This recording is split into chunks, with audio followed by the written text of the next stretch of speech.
This is Retro Sports Radio. Visit RetroSeasons.com for more sports history.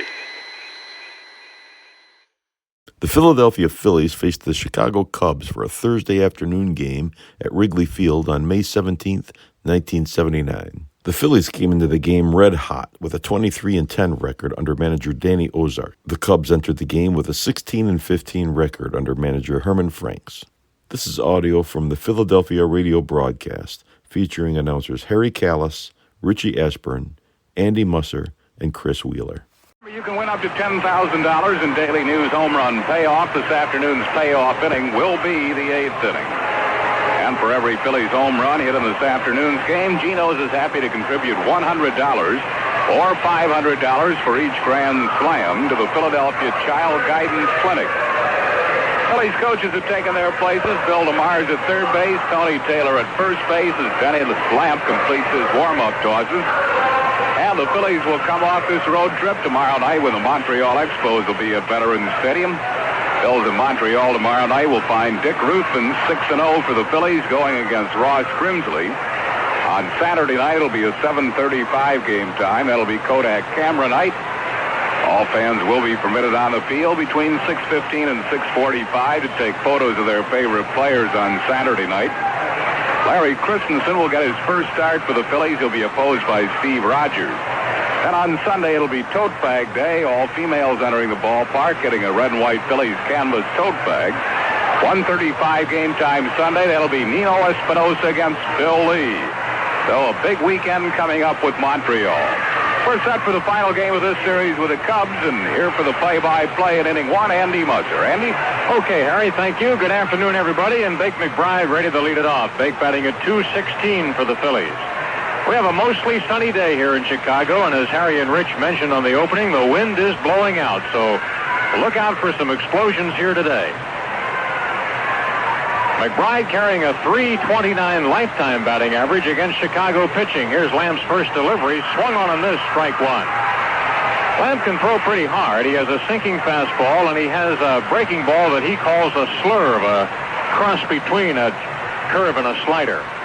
The right-hander winds, and there is a pitch outside. 1 ball, 1 strike. He also throws a change of pace. And although Lamp has pitched pretty good baseball against the Phillies, he has never beaten Philadelphia. He is 0-3 lifetime. McBride swings and lines a single into left center field. Over in a hurry is Kingman to scoop that ball out. Bake takes a wide turn but stays at first base. Single to left field by McBride to start out the Phillies. One thing, Andy, that Bake has not been doing this season is getting his hits early. He's getting almost all of them after the 5th inning, and he was talking about the other day, said for some reason he can't get a base hit in his first 2 or 3 times up. Started out well today. Good hard line drive. Here's Larry Boa at the plate. He sends a shot into shallow left field. It is falling and going beyond Kingman. It's going to roll for a while. Back to the wall. McBride coming over toward third, being held there as Boa around second with a double. Kingman came in and tried to shoestring that ball, couldn't, and the ball hopped by him in a hurry, and it was up to Jerry Martin to run that ball down to the wall in left field. A little surprised that Bake didn't have a little more of a lead off first base. He was close to the bag. He would have scored easily had he been closer to second, and I think Boa probably would have been able to lay down a triple there, but Lamp's in early trouble. It turns out to be Boa's 5th double of the year. And with Phils at second and third, here's Pete Rose. Pete batting at .346, second highest figure in the National League. Lamp was going to pitch from the stretch and now has decided to square around and use the windup. Takes a look at McBride, goes into his windup, and the pitch to Rose is outside, a ball. Pete has batted safely in 12 of the last 13 Phillies games.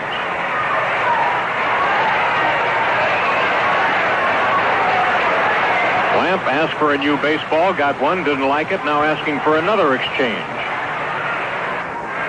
Second and third, nobody out. Phillies trying to win the getaway game in this series after losing the opener and winning 13-0 yesterday.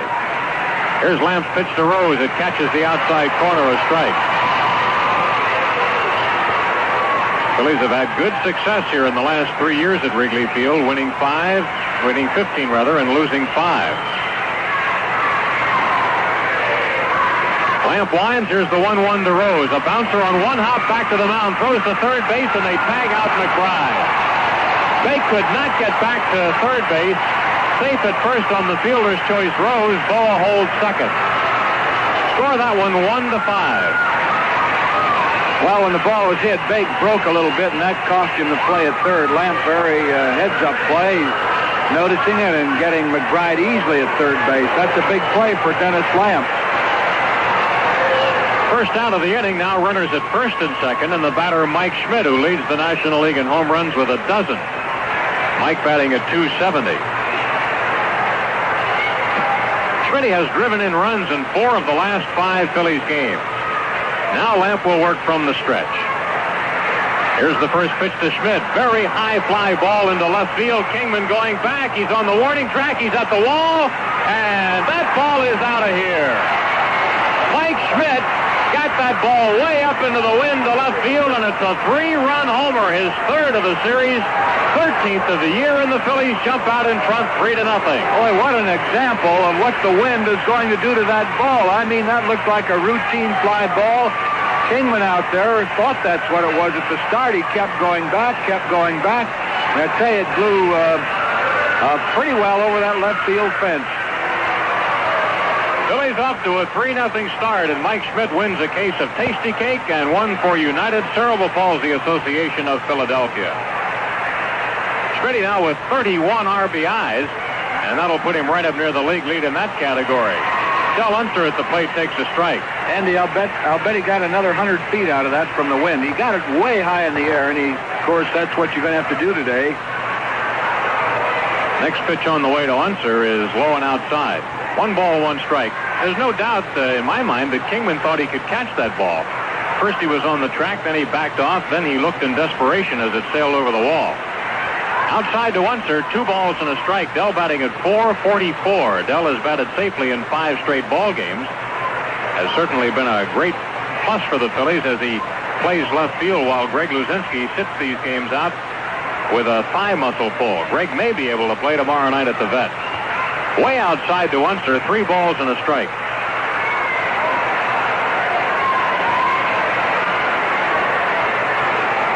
Lamp throwing back a lot of baseballs. I don't know whether the baseballs or his finger. He has a finger that he's had blisters on. Maybe he can't get the feel of the ball. He has not been pitching. It's been quite a while since he pitched. What is it, his index finger? I believe it's the middle finger on his pitching hand. May 5th was the last time he pitched, and he did a good job in that ball game, pitching a complete game and beating Houston. Here is a solid shot, base hit to center field by Del Unser. He lined that ball solidly back through the middle, and that is the 4th hit of the inning for the Phillies. Del Unser now batting safely in 6 straight ball games.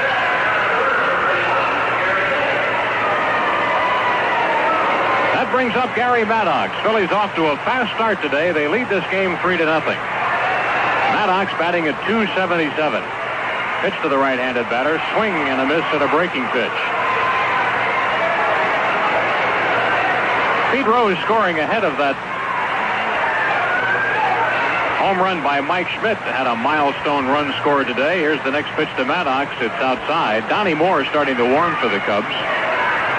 Pete now moving into 19th place on the all-time run scored list, surpassing Mickey Mantle for the most runs ever scored by a switch hitter. Here's a shot by Maddox down the left field line. It falls in for a hit. Going to second base is Unser. Gary Maddox drops a single into left field, and the hits just keep falling for the Phillies. 4 line drives and a home run. The base hits other than the home run were really hit right on the button. First and second, still just 1 away. Bob Boone will be the batter, and there's a conference at the Chicago mound. And here comes Mike Rourke, the Chicago pitching coach, out of the dugout. Another milestone with all these things happening. It's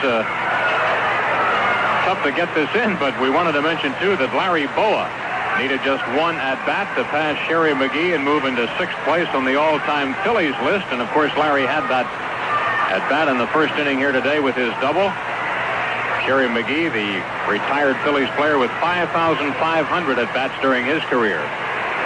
Lamp will stay in the game for now and work to Boone, who is hitting at .237.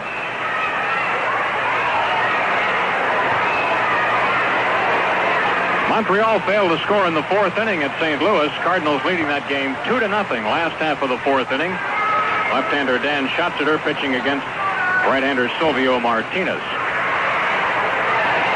First and second, one out. Stretched by Lamp and the pitch to Boone inside, ball 1. Bob has batted safely in 8 of the last 10 games in which he has played. Yesterday, Boone had the day off as Tim McCarver caught the free hitter by Steve Carlton. Stretched by Lamp and the pitch to Boone, fouled into the crowd, a strike. Phillies will be back home tomorrow night, and they are hot. They have won 9 of their last 12 games, and their 3.5-game margin in the National League East right now is as large as they've had all year long. If the Cardinals would beat the Expos at St. Louis today, the Cardinals would move past them into 2nd place. The 1-1 pitch to Boone. Here's a shot to left field. Hit well. Kingman back. He will watch again, and that ball sails out of here. Another 3-run homer. This one by Bob Boone, and the Phillies lead it 6-0. And that was a line drive. He didn't need any help from the wind. He got it. He put it right over the fence, over the bleachers and everything. And, boy, that's hard to believe. That ball is jumping off the bat. 6 hits and 6 runs. And we're going to have a pitching change here in Chicago as manager Herman Franks is headed for the mound after a pair of 3-run homers issued by Dennis Lamp. That was home run number 2 for Bob Boone, who now gets RBIs number 12, 13, and 14, and he wins a case of Tasty Cake and one for United Cerebral Palsy Association of Philadelphia. A 6-0 start for the Phillies, who will send Rudy Mioli to the plate. With only 1 out, they will bat around this inning, and we'll be back to give you the rest of the action right after we pause for these messages. Phillies fans, here's a great chance to win a free 1-week vacation for 2. It's a grand and glorious vacation for 2 at the delightful oceanfront Golden Inn in Avalon, New Jersey. And there's no obligation. Just stop in and register your name for the Golden Inn sweepstakes at any of the 3 Colonial Federal Savings and Loan offices. In Philadelphia at the corner of 5th and Chestnut, in Drexel Hill at Lansdowne Avenue and State Road, or in Havertown on Westchester Pike. Vacations like savings should be planned. Do both at Colonial. We pay the highest interest allowed by law, and we compound interest daily. But there's no obligation to open an account to win the Golden Inn Vacation Sweepstakes. All you do is register your name. The Golden Inn has 2 swimming pools, a spacious poolside terrace, a luxurious dining room, music, dancing, and the most delicious food in South Jersey. Win this great vacation for 2. Register today at any Colonial Federal Savings and Loan office in Havertown and Drexel Hill, or at the corner of 5th and Chestnut in Philadelphia. Member FSLIC. See the round man for a square deal at John D. Molay Lincoln Mercury, Springfield, Pennsylvania. John D. Molay Lincoln Mercury this week presents one of the most complete inventories of 1979 Lincolns and Mercuries in all the bright new color spectrums, ready for delivery at money-saving prices. Interested in the late model pre-owned guaranteed automobile? Visit the Round Man and save, save, save. See the Round Man for a square deal at John D. Molay Lincoln Mercury, 321 Baltimore Pike, Springfield, PA.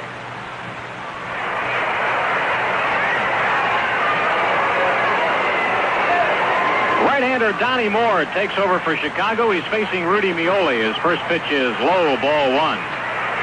Dennis Lamp knocked out, pitching only 1/3 of an inning, and he gave up 6 hits and 6 runs. Mioli batting 185. He drove in 4 runs here yesterday. Here's Moore's next delivery, and it's over for a called strike, 1-1. Moore has a 1-2 record this year, a 5.14 earned run average. He has made 11 appearances, all in relief. The 1-1 pitch to Mioli. Low, ball 2.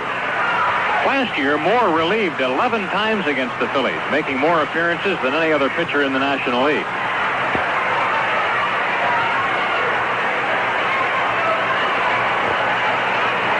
The 2-1 pitch to Mioli, left-handed batter, gets a piece of it as he swings and fouls it back. 2 balls and 2 strikes.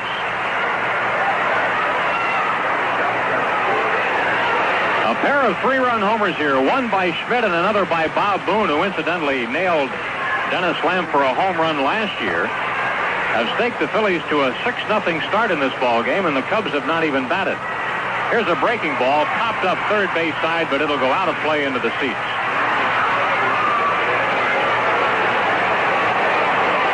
Meoli batting with the bases empty and 1 out, assuring that the Phillies will bat around here in the first inning. We told you at the start the wind was blowing out, and we have had one wind-aided home run and one that probably would have been a home run here on almost any day. The 2-2 to Meoli. He is out of there. Tried to check his swing, but the pitch was over for a strike. Second out of the inning.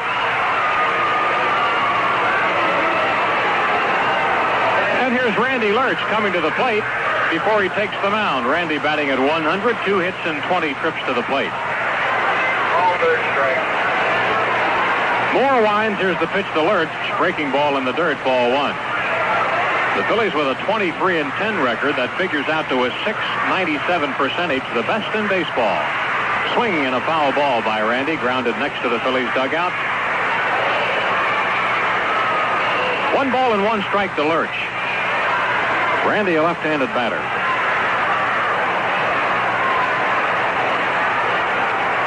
Here's the 1-1 pitch to him, low and inside, ball 2, 2-1. Bake McBride, who started it all with a single to left field, is waiting on deck.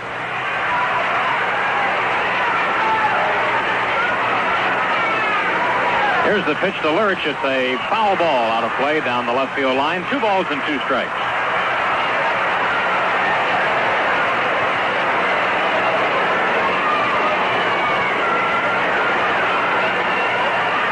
Reliever Moore winds, and here's the next pitch to Lurch. It's outside, ball 3, 3-2.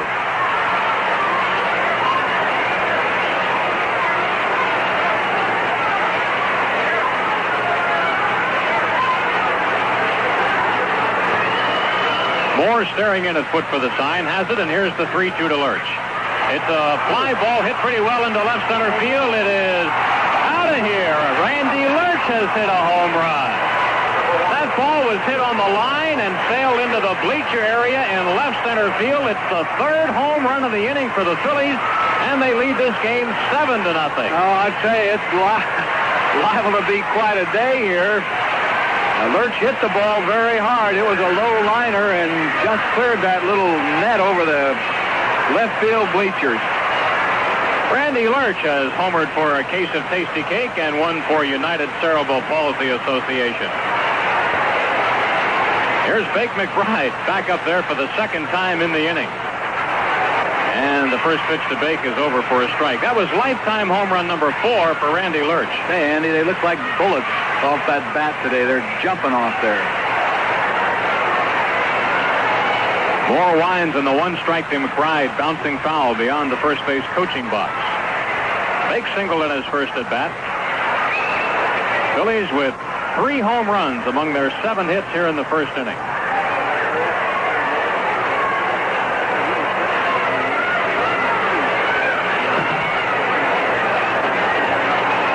Moore winds. Here's the 0-2 to McBride. A pop foul. It's on the third base side. The wind holding that one fair now, and Olivares comes in and takes it for the out. McBride pops out to Olivares, and the Phils are finally retired in the first inning, but they have scored 7 runs on 7 hits, and nobody left on base. At the end of a half inning, it's 7-0 Philadelphia.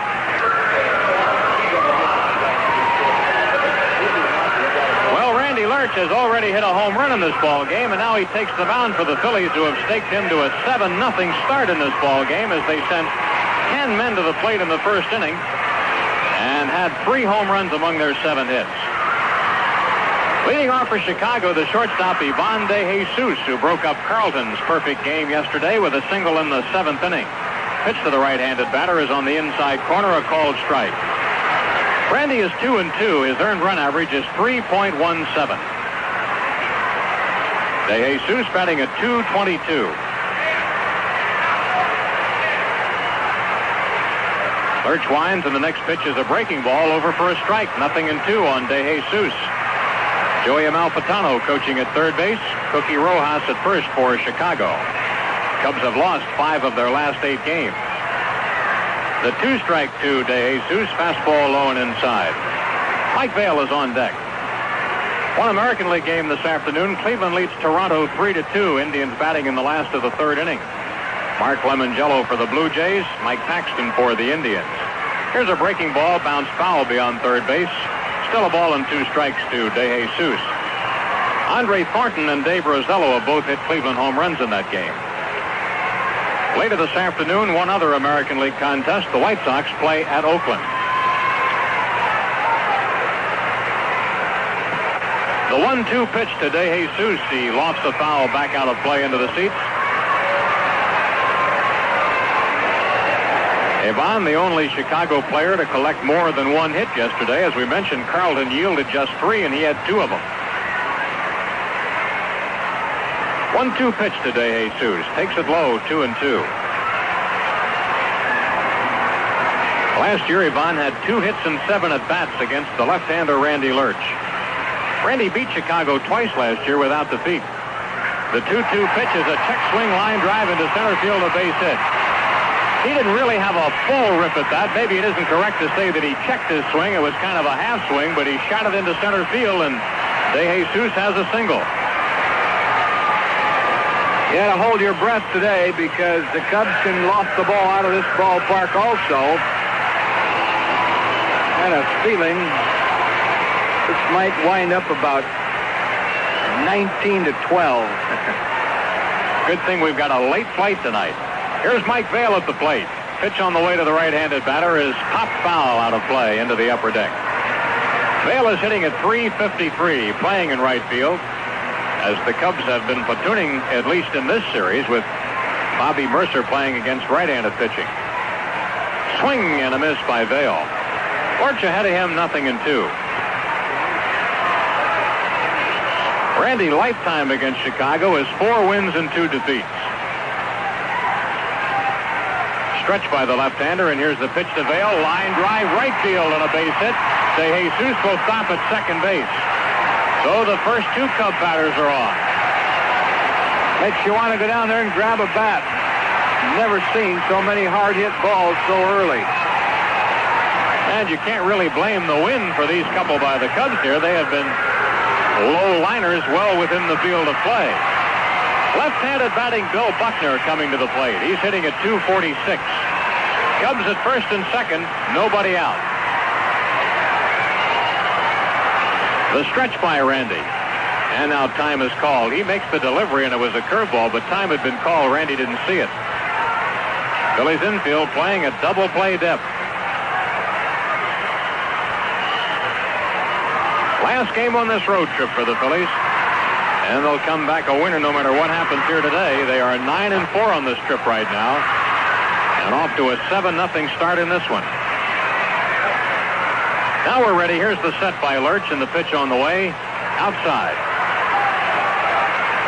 1 ball, the count to Bill Buckner. Cubs remain at home. They'll be hosting the Pittsburgh Pirates next, beginning tomorrow afternoon.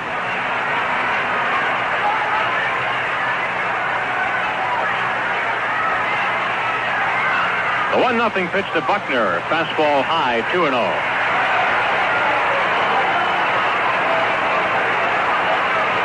Time called as Pete Rose comes over to have a word with the young pitcher. Tomorrow night at Veterans Stadium, you'll want to welcome the Phillies back from this sensational road trip. And Dick Ruthven, who is undefeated this year and has not pitched in a losing ball game, will work for the Phillies against left-hander Ross Grimsley, who is 3-2. Rufus has pitched 8 times, has won 6 of them. Got 2 no decisions, but the Phillies won both those games. The 2-0 pitch to Buckner, in for a called strike at the knees. Buckner leads the Cubs in triples. He's already gotten 3 of them.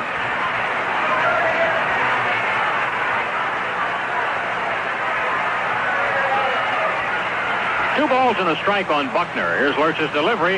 Line drive into right field, sinking and falling for a base hit. Being waved around is De Jesus. He will score, and the Phillies lead cut to 7-1. A broken bat liner to right field by Buckner, and the Cubs have had 3 straight hits. Let's pause for station identification. The Phillies Baseball Network.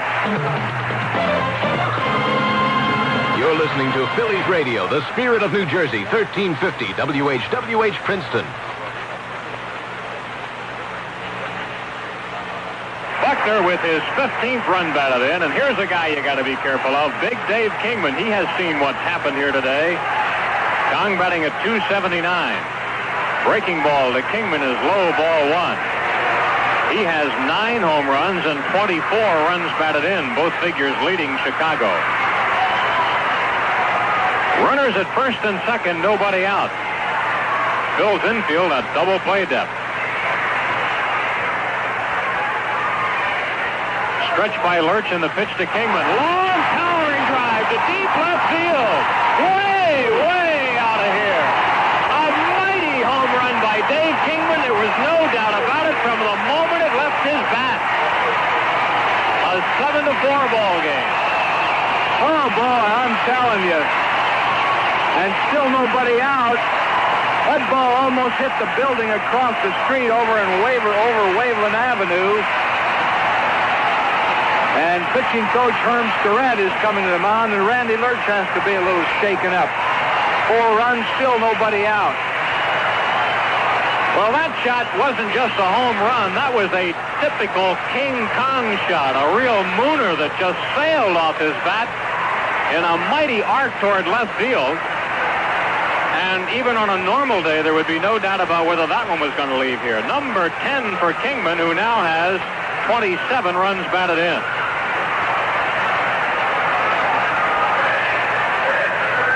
Seven to 4 Phillies, and the batter is Steve Olivares, and as Rich mentioned, nobody out. Pitch on the way to the switch hitter batting right-handed is low, ball one. Olivares leads the Cubs in hits with 36. He carries a .313 average. Lurch's next delivery is a squibber toward first field, and on a good hop by Rose, and he runs to the bag for the out. That was a tough play for Rose because that ball was hit hard and was slicing away from him toward the line, but Pete made the play, and that's out number 1. Next up, Jerry Martin. Jerry 3 for 7 in the series against his former teammates and batting .276. We have had 4 home runs in the first inning of this ball game. 3 by the Phillies, and the mighty shot by Dave Kingman. Fastball to Martin, low and outside, ball one. Jerry leads the Cubs in doubles with 9. This has got to be one of those days where no lead will be safe. The 1-0 to Martin, a fastball low, 2-0. The ex-Philly connection again lined up consecutively today. Jerry Martin, Barry Foote, and Ted Sizemore as the number 6, 7, and 8 hitters in Herman Frank's lineup. The 2-0 pitch to Martin, over for a strike.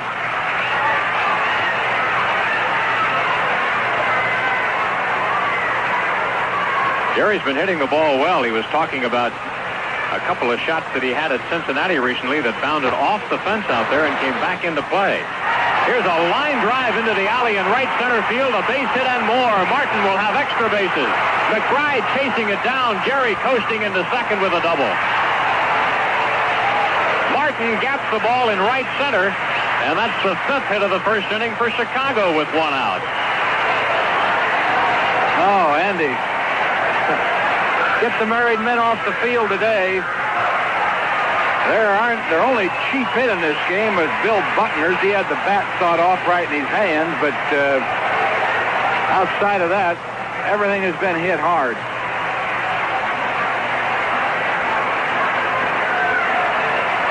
Stalling, I think, for time. Bob Boone is out talking to Lurch, and that usually indicates that they want to stall a little bit. Doug Bird has been up and throwing in the Phillies bullpen.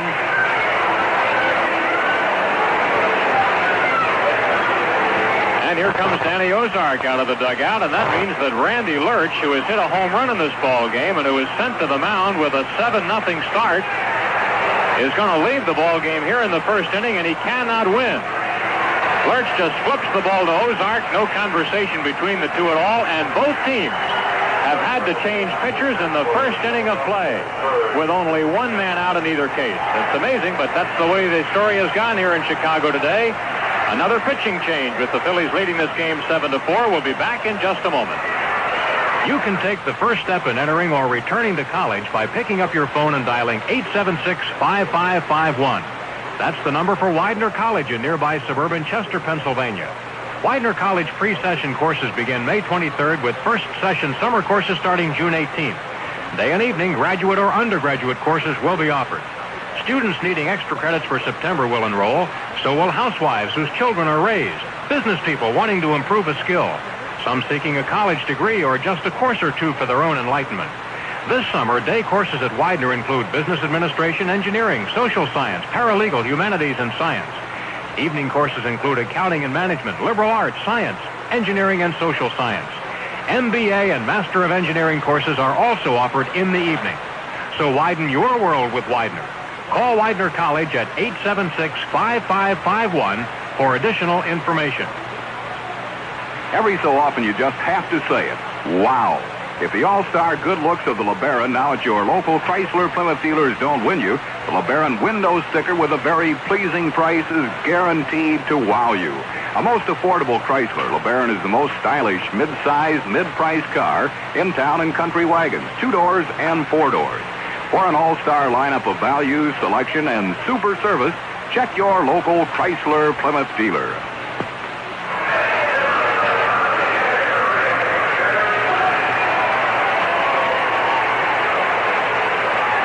Right-hander Doug Bird takes over the hill for the Phillies with 1 down in the inning. Jerry Martin is at second base, and there's only 1 out. The Phillies lead this game 7-4. Barry Foote is at the plate. Bird has no won and loss record this year. His earned run average is 6.43. He is appearing in his 9th game. Right-hander Doug Bird, acquired from Kansas City. His first pitch is in for a called strike. Foote is batting at 193. Barry has had 2 hits in the series, a grand slam home run and a double.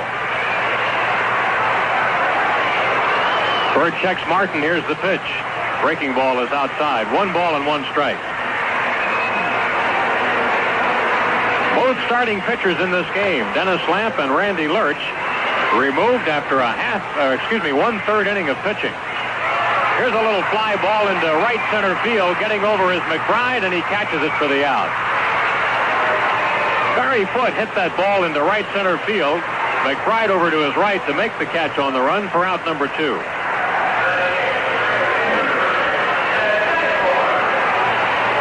Here's Ted Sizemore. Size still looking for his first hit in this series. Teddy's 0 for 6 in the first 2 games, and he's batting at 263. Martin at second, 2 out. Kind of unusual when you hit a home run in the ball game but are not able to survive the first inning, but that's the story for Randy Lurch today.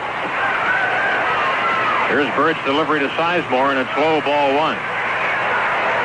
Lurch charged with 5 hits and 4 runs, and of course he's responsible for Martin at second base. Phillies lead it 7-4, first inning. Sizemore sends a line drive into left center field, a base hit. Martin being waved around. The Cubs have scored run number 5. Sizemore with his first hit of the series and his 9th run batted in. Well, there have been 12 runs and 13 hits in the first inning. When's the last time you ever saw that? Can't remember, Whitey. But if I ever did see it before, it must have been here at Wrigley Field. So the Cubs have batted around in the first inning, and here's Donnie Moore at the plate, and the first pitch over to him is a strike.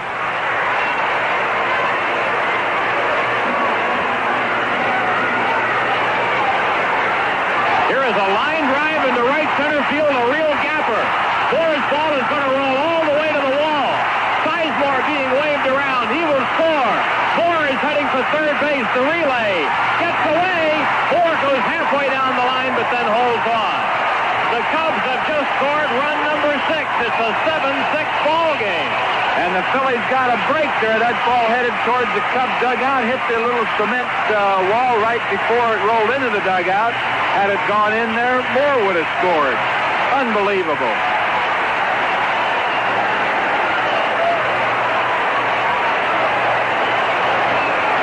Donnie Moore who was 0 for 4 as he stood at the plate, gets his first hit of the year.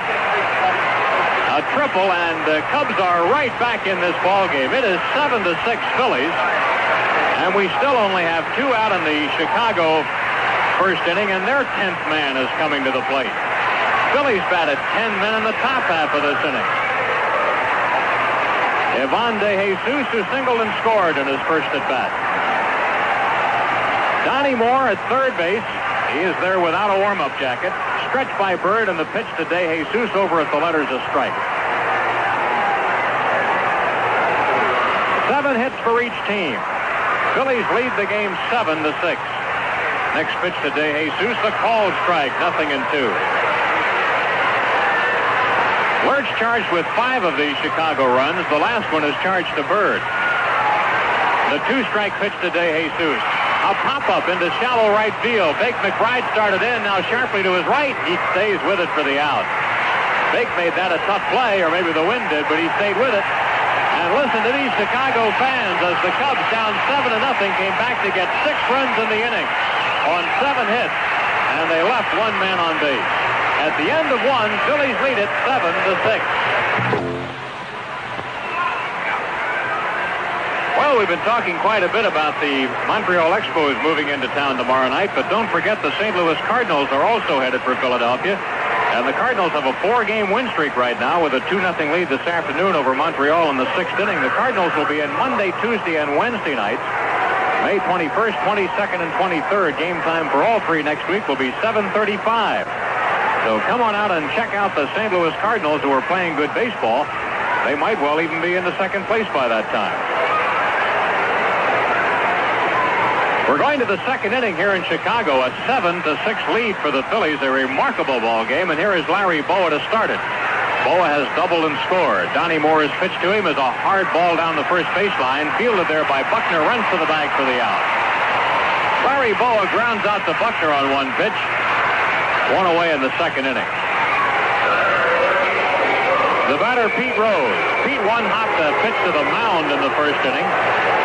And the Cubs were able to get McBride off third base at that time, and it looked as though they might have that first inning under control. But then Schmidt followed with a 3-run homer. Then there were 2 singles and a 3-run homer by Boone. Going outside to Rose, ball 1. Then after Mioli struck out, Randy Lurch hit a home run to account for the 7th Phillies run, but Randy is out of the ball game. Rose takes outside, 2-0. Pete leading the Phillies in hits with 44 of them. Reliever Moore winds, and the 2-0 to Rose. Low, ball 3.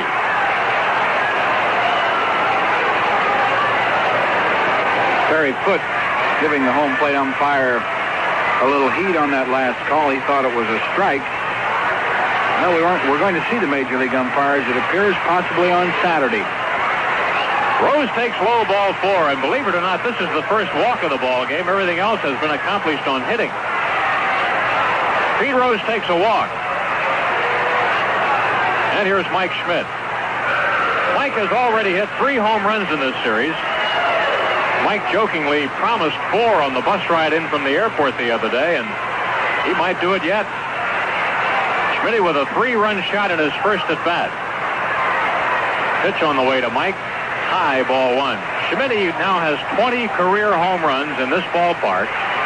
He has 30 lifetime home runs against the Cubs. And 12 of his 13 this year have been away from Veterans Stadium. The delivery by Moore, fouled away by Schmidt. 1 ball, 1 strike. Oh, he's going for it. Of course, the hitters know that at this kind of a day, they're in a kind of a short ballpark, short fences, and a strong wind blowing out, and they can't wait to get up there and swing the bat. Pitchers, you might see grown men cry out there on that mound today. We've already seen one drool. It's Whitey. He wants to get down there and grab a bat. Soft throw to first base. Rose is back in time. 1-1 the count on Schmidt. Now time is called. The 3 RBIs by Mike give him 31 for the year, so he's only 1 behind the leader, George Foster, in that category. The 1-1 to Schmidt. Over for a strike. Not sure I could hit one out of here today, even with the wind blowing out. I think it's got to be blowing a little harder than that. You might get a gapper, though. The stretch by Moore and the 1-2 to Schmidt. He got up under this one, and it's a pop-up out around the middle of the infield. De Jesus shading his eyes, backing off, and taking it for the out. We have some swirling winds here, as we mentioned, and it's tough on these pop flies. Schmidt has popped out to De Jesus, the second out of the inning. Well, here's a guy with a 6-game hitting streak going as the Phils continue to get good production from their bench. Del Unser, single in his first at bat today, and Del started the afternoon with a .444 average. Well, the Expos have finally scored a run. They got one in the 6th inning at St. Louis. Changeup is outside, ball 1. Cardinals lead the Expos 2-1. St. Louis batting last of the 6th. Unser swings and fouls one back out of play, a strike. The Expos win at least 23 innings without scoring. They lost their last game prior to this series at St. Louis in Dodger Stadium 8-2, and I don't know when they last scored in that game, but they didn't score in the first 23 innings at St. Louis. Another changeup is just outside. 2-1 to Unser.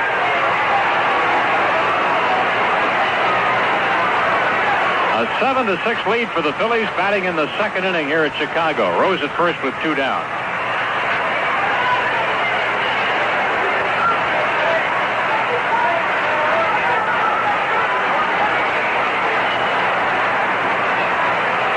The stretch by Moore, pitch on the way to Dell. Fly ball into right field, getting a late start is Vail. Now he comes on and he takes it for the out.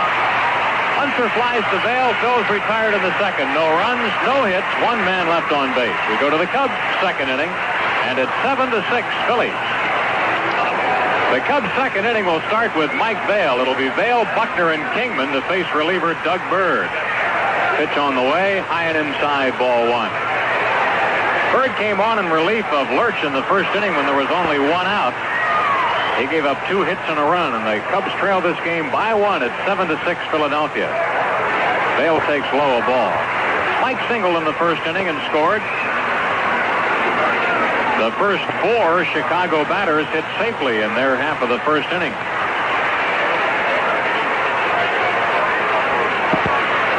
The 2-0 pitch to Vail. Swing and a miss, a strike.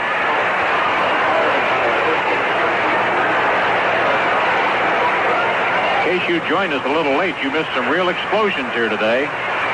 4 home runs in the 1st inning, 3 by the Phillies. Bird winds in the 2-1 pitch to Vail. Hard hit ball, base hit in the hole, and Vail has his 2nd hit of the afternoon. Mike Vail leads off the Chicago 2nd with a single in the hole. And now the Cubs have out-hit the Phillies 8-7. Phils lead the game 7-6. The batter is Bill Buckner. He got a broken bat single in the 1st inning to drive in Chicago's 1st run. Buckner, left-handed batter. Stretching the pitch by Bird. Catches the outside corner, a strike.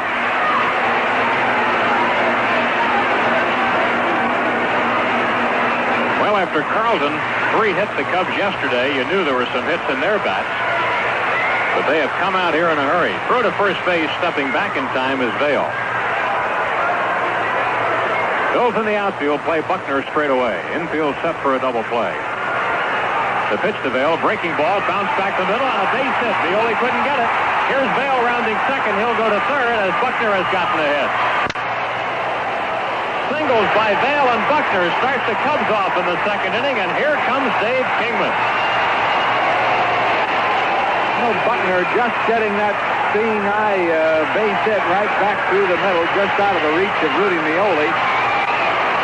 And more trouble.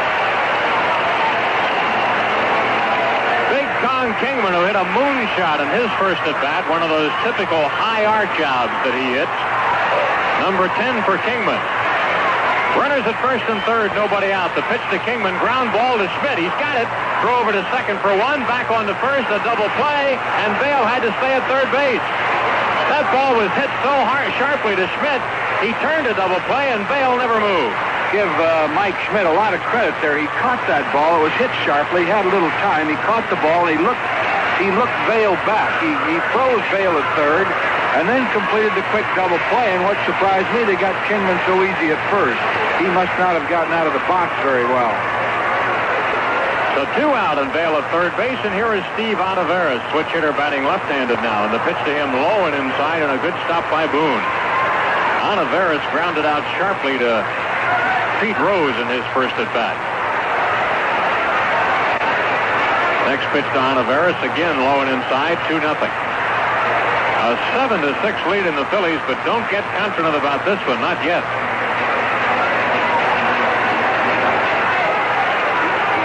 Bird from the stretch, pitch to Olivares, swing and a miss at an off-speed pitch. 2 balls and a strike to Olivares, who leads the Cubs with 36 hits. Swing and a miss by Olivares. 2 balls and 2 strikes.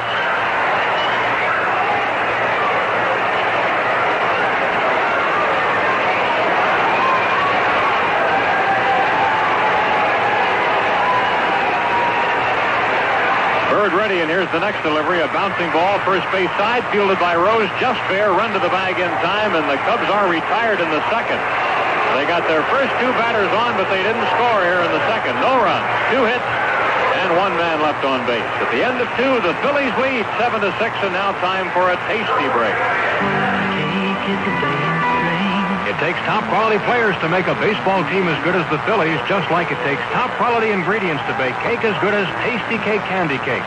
Quality things like milk, butter, eggs, and chocolate. It's the way Tasty Cake has been baking for 65 years. Try a family pack of chocolate or peanut butter candy cakes. Like everything from Tasty Cake, they're all the good things wrapped up in one.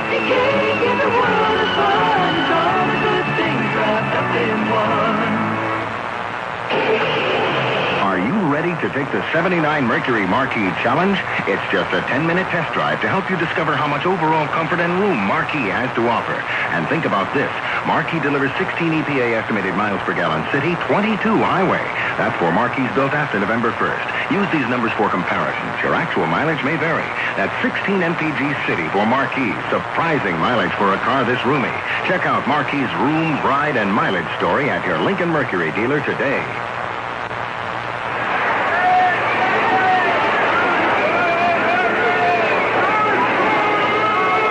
And SEPTA have arranged for special bus service to each of the games during the coming Phillies homestand starting tomorrow night. Special round-trip bus service will be available beginning 1 hour and 15 minutes before each game at 4 locations. Barron Hill Road and Ridge Pike in Roxborough, Cheltenham and Ogons Avenues, Roosevelt Boulevard and Welsh Road in the Northeast, 77th and City Line Avenue in West Philadelphia. For further details, call DA 94800. Third inning baseball. Here's Harry Callis. All right, thanks, Andy. Gary Maddox leads off, punches a fly ball, shallow right, Vail coming hard, can't hold on to it. Maddox on his way to second base with a double. A sliding effort by Mike Vail. He couldn't hang on, and it'll be a double for Gary Maddox. His second hit of the ball game. Hit number 8 for the Phils. A wild one here at Wrigley. 7-6 Phillies lead. We're in the third. Good hustle there by Maddox. Gary gunning right out of the batter's box and coasted into second base very easily. Here's Bob Boone. He slammed a 3-run homer his first time up, his second home run of the year. Neither starting pitcher survived the first inning, Dennis Lamp or Randy Lurch. Both going 1/3 of an inning. Here's a pitch on the way to Boone, and it's over at the knees for a called strike. Boone not happy with that call by plate umpire Dick Cavanaugh. Boone saying, if you're going to call that on me, give it to my pitcher. Maddox second base and nobody out. Donnie Moore stretches. And the pitch to Boone, a change, nubbed into shallow left. Kingman will never get it. Maddox rounding third. Here's Kingman's throw to the plate. Off target. Maddox scores. It gets by Boone, or rather by Foot, And Boone goes up to second base. It'll be a looping single to shallow left. And an error on Kingman enabling Boone to move up to second base. Phillies lead it 8-6.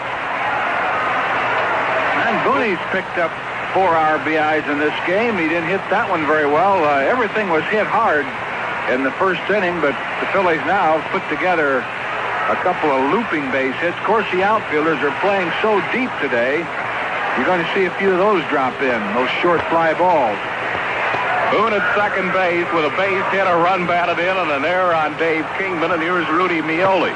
He was called out on strikes his first time up.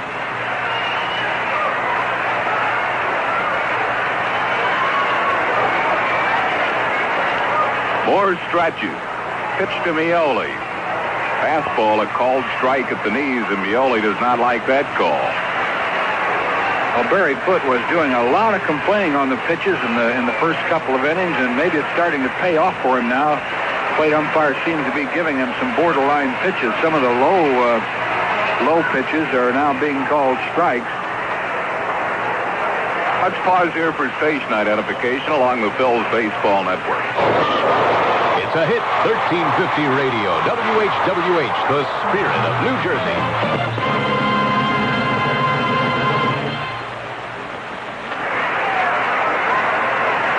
One strike to count to Rudy Mioli. Here's a stretch by Moore. And the pitch to Mioli, fastball low for a ball. It's 1-1. Johnny Moore out of Lubbock, Texas. Lifetime against the Phillies, he's won 1 and lost 1.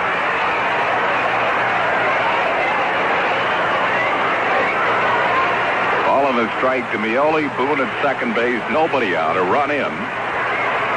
We're in the third inning, and the Phillies lead 8-6. Phil's got 7 in the first. The Cubs got 6.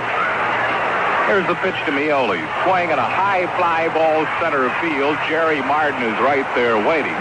Makes the catch. Boone tags. Here's Martin's throw. It's a good one. Boone safe though at third with a head first fly. Jerry Martin made a very strong throw from center field, but Boone just got under the tag by Oliveras with a head first slide. So he's at third base with 1 out. And that brings on pitcher Doug Bird. Quite a slide by Boone.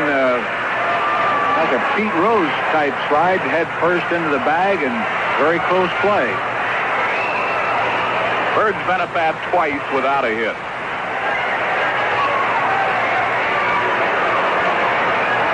Boone third base and 1 out.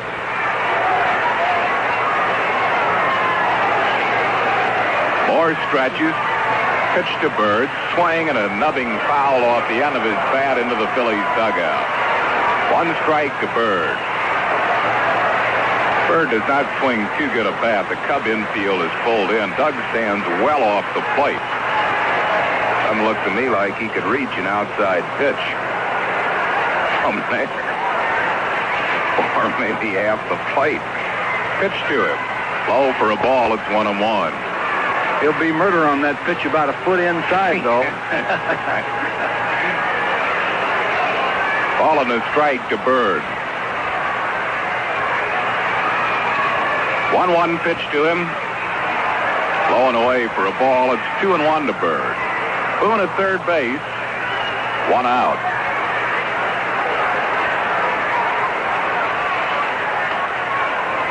Johnny Moore stretches. The 2-1 pitch. Swing and a foul back to the screen. It's 2-2.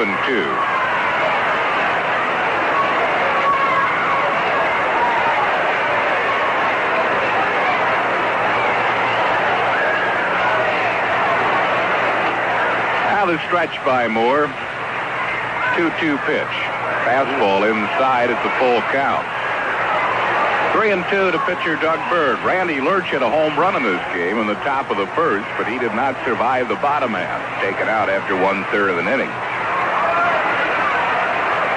Here's the 3-2 pitch. Inside, ball 4. He walked it. So Donnie Moore walked his second batter. Didn't want to do that. That'll bring on Bake McBride. Bake has singled and popped up.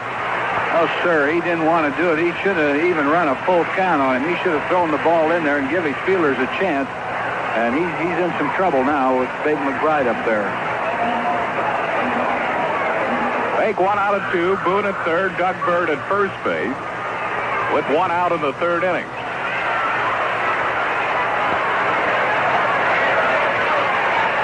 Cubs are getting their bullpen into activity again. Left-hander Willie Hernandez getting up to throw.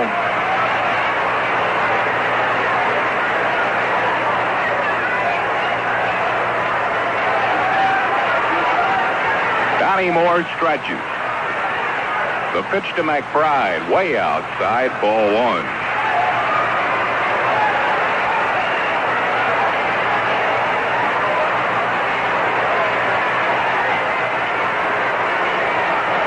The stretch by Moore. And the pitch to base.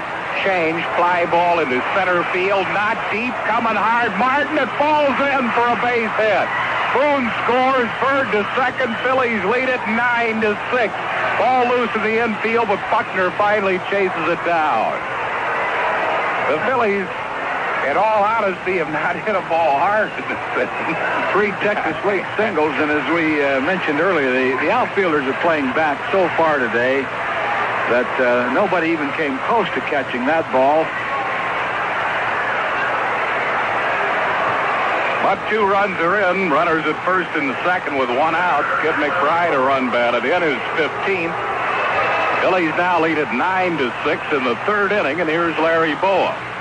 Boa has doubled, scored a run, and grounded out. Bird at second, McBride at first. Moore stretches. And the pitch to Boa. Swing and a line drive, base hit center field. Bird will be held at third base as Martin rifles it in, and the Phillies have the bases loaded. Boa stung that ball right up the middle, and the Phillies hadn't jammed for Pete Rose with 1 out. That's hard to believe. 20 hits in this game already. We're in the top of the third. 15 runs scored, and possibility here to get another handful.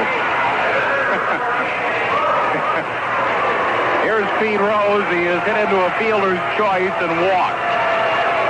Scored a run, which made him the all-time run scorer in Major League history by a switch hitter, surpassing Mickey Mantle. Cubs are doing a little stalling, possibly to give Hernandez time to throw a few more pitches. I don't believe Herman Franks wants to put a left-hander in this game, but he has one warming up. Bases loaded, Bird at third, McBride at second, Boa at first for Pete Rose with 1 out. Donnie Moore winds, and the pitch to Pete. A change, line shot, left center field. It's extra bases. Bird scores, McBride rounding third. The throw-in is cut off. Bake scores. Phillies lead it 11-6. Another double for Pete Rose, who's tied for the National League leadership now in 2 base hits. And Herman Franks was up on the dugout steps headed towards the pitcher's mound when Rose hit the ball into left center field, and looks like that's going to be all for Donnie Moore. This is an unbelievable day to hit the ball, needless to say, and 21 hits in the game now, 12 by the Phillies, 9 by the Cubs.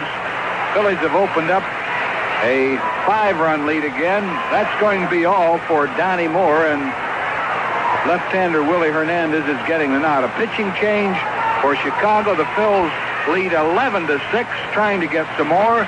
We'll be back in a minute. Phillies fans, here's a great chance to win a free 1-week vacation for 2. It's a grand and glorious vacation for 2 at the delightful oceanfront Golden Inn in Avalon, New Jersey. And there's no obligation. Just stop in and register your name for the Golden Inn sweepstakes at any of the 3 Colonial Federal Savings and Loan offices. In Philadelphia, at the corner of 5th and Chestnut, and Drexel Hill at Lansdowne Avenue and State Road, or in Havertown on Westchester Pike. Vacations like savings should be planned. Do both at Colonial. We pay the highest interest allowed by law, and we compound interest daily. But there's no obligation to open an account to win the Golden Inn Vacation Sweepstakes. All you do is register your name. The Golden Inn has 2 swimming pools, a spacious poolside terrace, a luxurious dining room, music, dancing, and the most delicious food in South Jersey. Win this great vacation for 2. Register today at any Colonial Federal Savings and Loan office in Havertown and Drexel Hill, or at the corner of 5th and Chestnut in Philadelphia. Member FSLIC.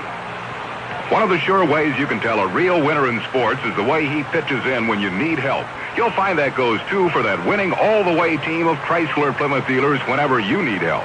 They'll pitch in with the right advice and all the details you need to know about a car before you buy it.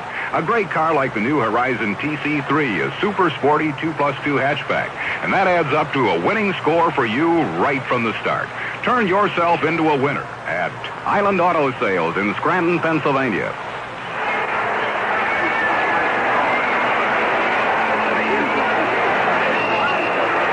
Fans, we want to bring your attention to something that's a worthy cause coming up this next Sunday. It's Spina Bifida Day, and it's in Pennsauken, New Jersey at Cooper River Park.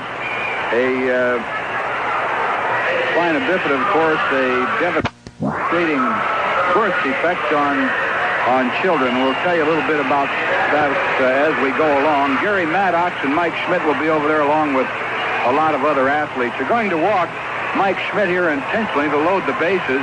On that Spina Bifida Day, it's in Cooper River Park in Pennsauken, New Jersey. Mike Schmidt, Gary Maddox will be there. Steve Mix of the 76ers. Bill Barber, Paul Holmgren of the Flyers. Doug Collins will also be there. A lot of the Eagles, Coach Dick Vermeil, Ron Jaworski, Harold Carmichael, Vince Papelli. The chairman of it is John Bunning, the Eagles linebacker. Very worthy cause. That's this coming Sunday at Cooper River Park, Pennsauken, New Jersey. Mike Schmidt has been intentionally walked to load the bases with 1 out. Here's Del Unser. He is singled and flied out to right. Willie Hernandez appearing in his 9th game. All have been a relief. He was supposed to get a start at Houston, but then a last-minute change by Herman Franks, and he didn't start the game. His earned run average is 2.81. He has no record. Bases loaded, 1 out. Here's the pitch to Del Unser. A breaking ball is in the dirt for a ball. Phillies leading this game 11-6. We're in the 3rd inning. Bo at 3rd, Rose at 2nd, Schmidt at 1st. Here's the pitch on the way to Unser, a fastball. It's wide for a ball. It's 2-0.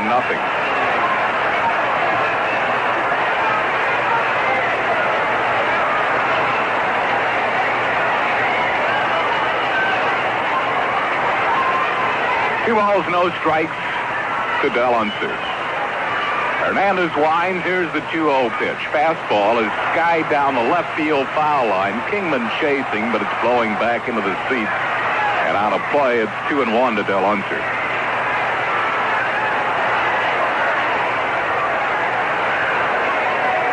Phillies have scored 4 here in the 3rd inning. Lead this game 11-6. Still only 1 out.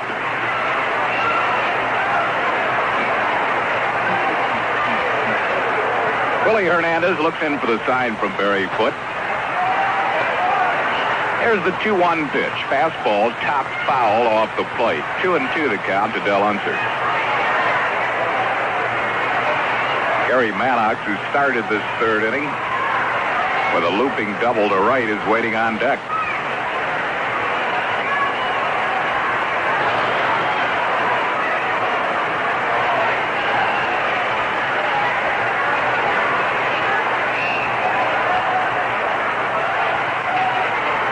There's a windup by Hernandez, the 2-2 pitch. Swing, a little dribbler down the first base side.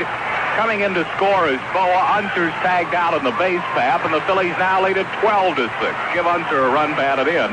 On a little tap down the first base side, he was tagged out by Bill Buckner, but he moved everybody up and drives in a run. Boa scoring, Rose to 3rd, Schmidt to 2nd, and that'll bring on Gary Maddox. Phillies now lead at 12-6. Maddox has singled and doubled. He scored a pair of runs. Here's the pitch to Gary. Breaking ball hit high in the air to deep left center field. Barton away back. Out of here, home run. Gary Maddox, a 3-run shot. And it's now 15-6 Phillies.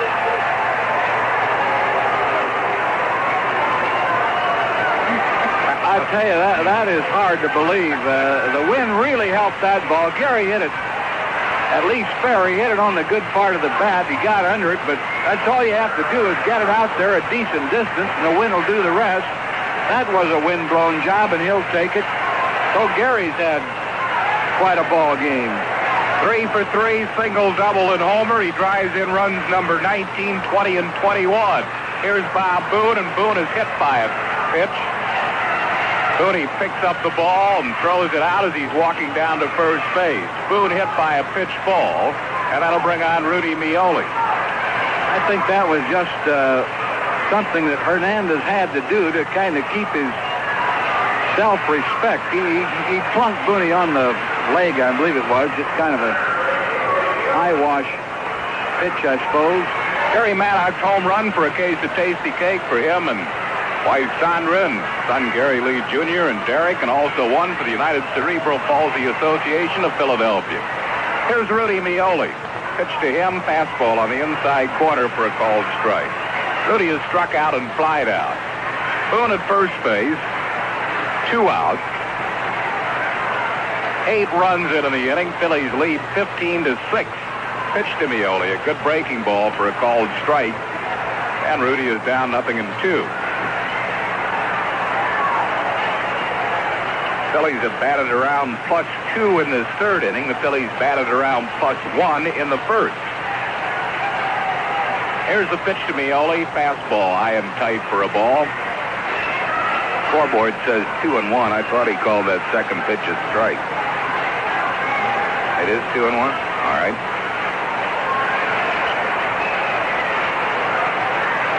Hernandez stretches. Here's the pitch to Mioli. Swing and a line drive, base hit left field. Kingman gets it back into the infield, and Mioli has his first hit of the ball game, and that'll bring on pitcher Doug Bird batting for the second time in this inning. He walked in his first at bat. Phillies have 14 hits in the third inning. 15 runs. Here's Bird. Pitch to him. Fouled off the end of his bat. On the first base side. 1 strike to Doug Bird.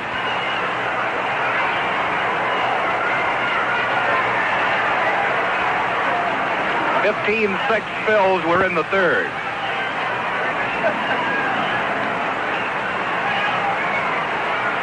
Now the stretch by Hernandez. And the pitch to Bird. Fastball low, and it's 1-1.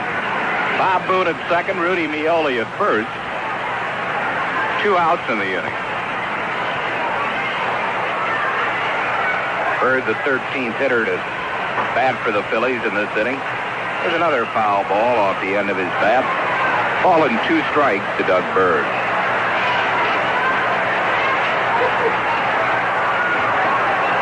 Walk by Donnie Moore to Doug Bird earlier in this inning. Proved very costly. Phil's kept an inning alive.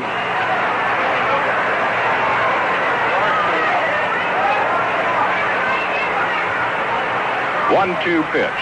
Swing and a miss. Struck him out with a breaking ball. So Bird goes down swinging. The Phillies are down in the third inning, but score 8 runs. 7 hits, 1 Cub error, 2 men left. We go to the bottom of the third. It's Phillies 15, Chicago 6. It's just as important to score high when you buy a car as it is in sports. And the all-the-way team of great guys at Chrysler Plymouth are ready to give you the biggest score you've ever made when it comes to getting the right service, selection, and value. And the car that gives you the highest score on the highway, like the newly trimmed down all-new Chrysler Newport with the down-to-earth price. When you drive one of the great Chrysler Plymouth cars, you score highest of all. Come out a winner at Susquehanna Valley White in Selinsgrove, Pennsylvania. Fact. The greatest damage to your car's engine occurs when it's cold and you start it. In fact, 90% of engine wear is starting wear. Fact. The black motor oil Arco Graphite protects your engine better than any other leading motor oil because Arco Graphite reduces friction better than any other leading motor oil. Why? Arco Graphite has two lubricants. Premium motor oil plus anti-friction graphite that still clings to engine parts long after other oils have dripped away. But with Arco Graphite, your engine's moving parts are also lubricated with graphite. That's why it's a fact that Arco Graphite gives your engine better protection than any other leading motor oil. And it's also a fact that Arco Graphite is competitively priced with other leading motor oils. Arco Graphite, it's a fact, not friction. Now listen to this. You can get a free oil filter when you buy 5 quarts of Arco Graphite motor oil at participating Arco service stations. So whether you change your own oil or have someone else do it, ask for the free oil filter at participating Arco stations. Offer good through June 30th.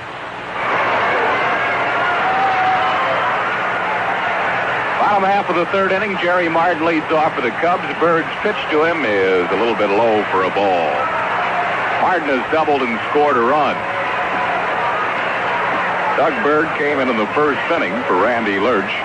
Pitch on the way is a fastball that's over for a called strike. It's 1-1.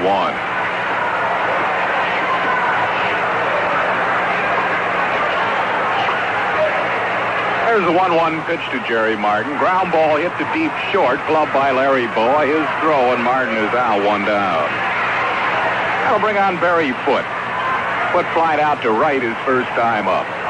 Phillies scored 7 runs in the first inning, 8 in the third, in the top half of this inning, and lead this game 15-6.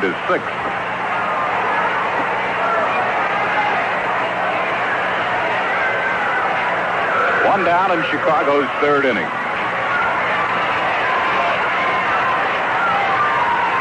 Bird winds. Here's the pitch to Foote. Fastball is over for a called strike. Now the Cubs 6 runs, 5 charged to Randy Lurch, 1 to Doug Bird. 1 strike pitch. That pound ball that drops in low for a ball. It's 1-1. Phillies back home tomorrow night after this long road trip against the Montreal Expos. Dick Ruthven, 6-0, will go for the Phils. Ross Grimsley going for Montreal. Here's a swing and a miss at a good pound ball by Foote, and he finds himself in the hole, 1 ball and 2 strikes.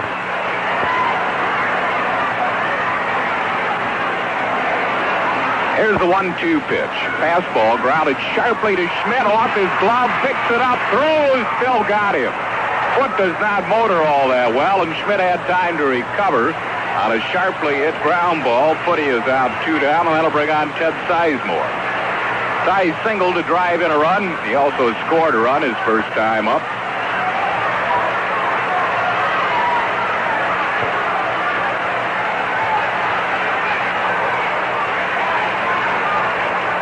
Two outs and nobody on base. Wind up by Bird. The pitch to Sizemore. Looper into shallow right field. That's going to fall for a hit.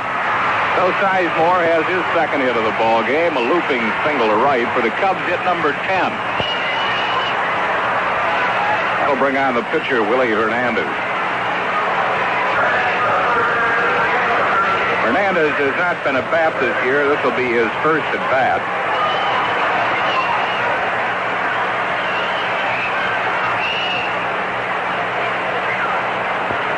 Lifetime, he's hitting .059. Pitch to him is a strike called. Hernandez has been at bat 17 times lifetime in the major leagues, 1 hit.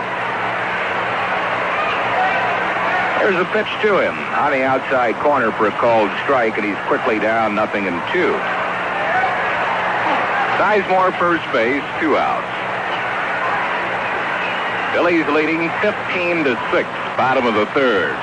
Pitch to Hernandez. He checked his swing on a low inside breaking ball and fell down at the plate. He started his swing, checked, and fell down in a clump at the plate. 1-2 to Willie Hernandez.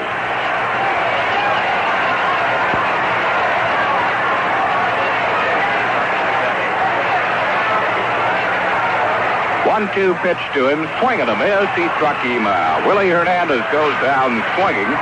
First strikeout for Bird for the Cubs in the third. No runs, a hit, no errors, one left. After 3, it's Phillies 15, Chicago 6.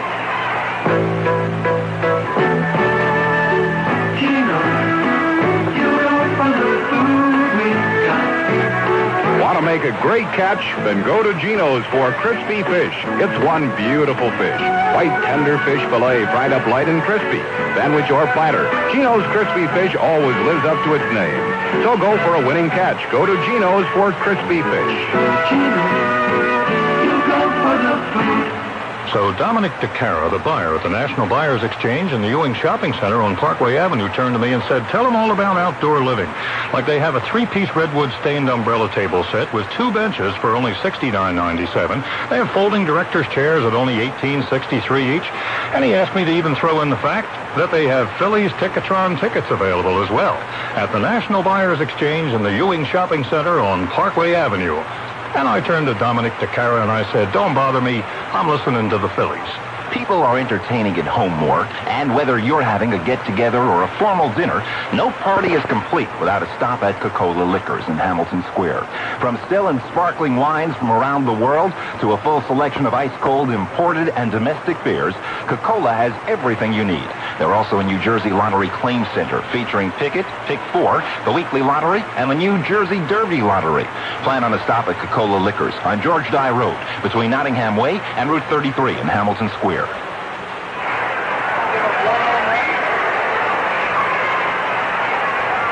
Meg McBride leads off for the Phillies here in the 4th inning. Hernandez pitched to him a fastball on the inside corner for a called strike. Fake is 2 out of 3, is twice single. Wind up by Hernandez. 1 strike pitch. High for a ball. Phillies scored 7 in the 1st inning, 8 in the 3rd inning, and lead this game 15-6. Here's the 1-1 pitch to McBride, a breaking ball and a swing and a miss.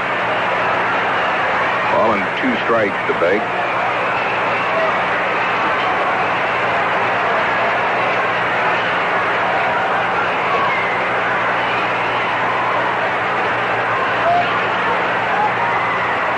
Wind up by Willie Hernandez. 1-2 pitch, swing, and a pop foul. It's coming back. Foot is giving chase, but it's out of play. 1-2 to McBride. 6 runs charged to the starter, Dennis Lamb. Johnny Moore charged with 7. And Willie Hernandez 2.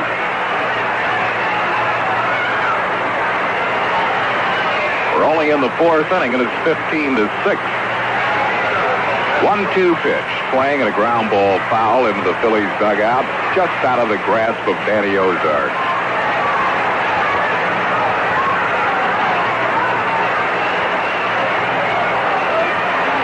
Ball and 2 strikes to McBride.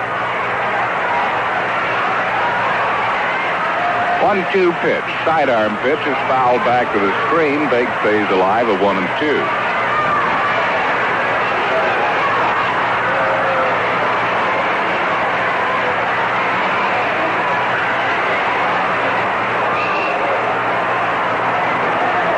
Wind up by Hernandez, 1-2 pitch, sidearm fastball, fouled back to the screen again.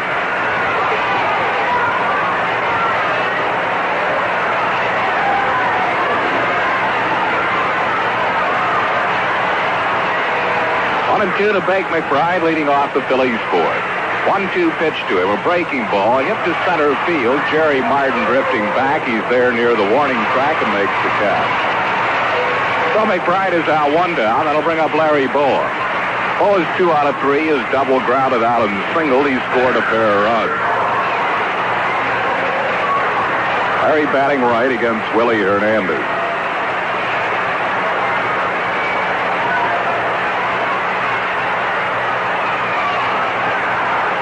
Here's the pitch to Bowa. High foul down the first base side, out of play. 1 strike to Larry Bowa.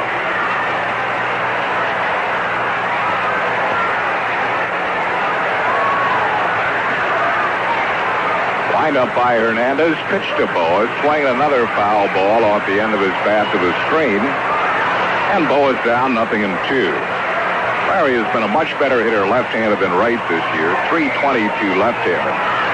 Right-handed just 214. Here's the two-strike pitch. Fastball, didn't miss by much.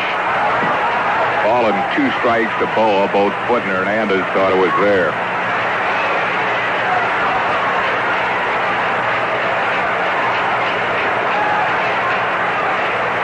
Wind up by Hernandez. 1-2 pitch. Swinging a ground ball. Foul down the third base side. Boa cracks his bat on the foul ball. We'll get a different one. Ball and 2 strikes to Boa. Let's pause here for station identification along the Phillies Baseball Network. After the game, stay tuned for more great entertainment on WHWH 1350 Princeton, the spirit of New Jersey.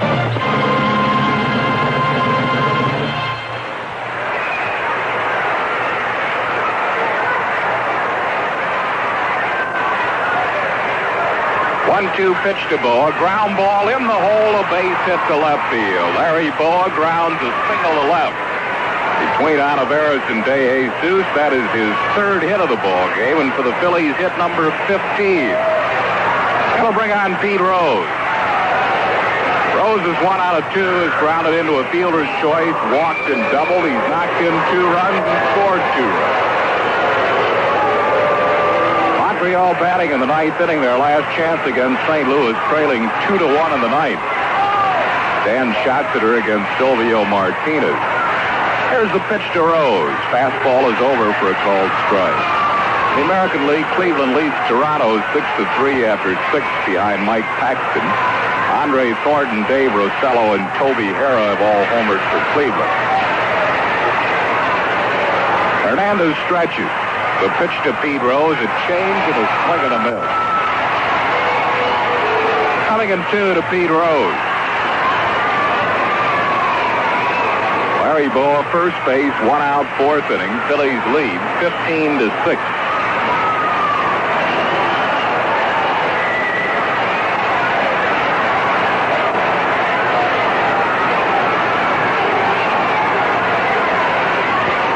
Willie Hernandez stretches. And the pitch to Pete is just low for a ball. Foot thought that pitch was there, and it's 1 ball and 2 strikes.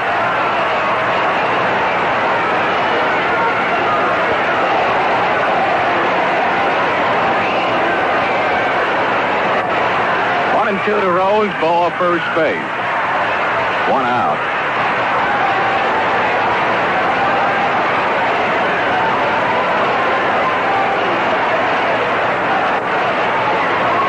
Stretch by Hernandez.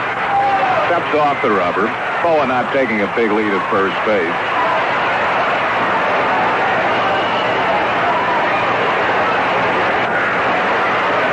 Hernandez calls out Barry Foote for a chat.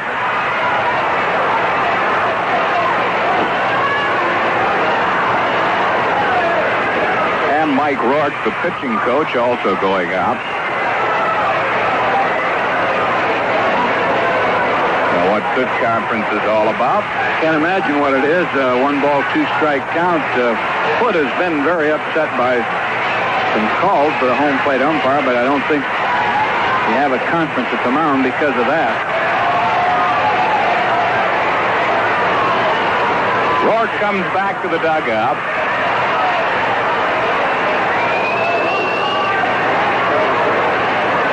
Ball and 2 strikes to Pete Rose with Boa at first base.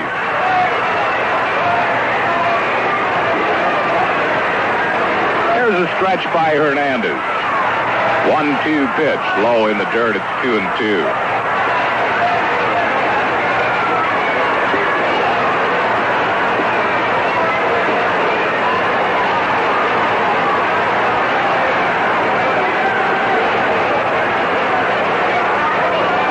The stretch by Willie Hernandez. 2-2 pitch. Swing, a line shot to right center field. Extra bases.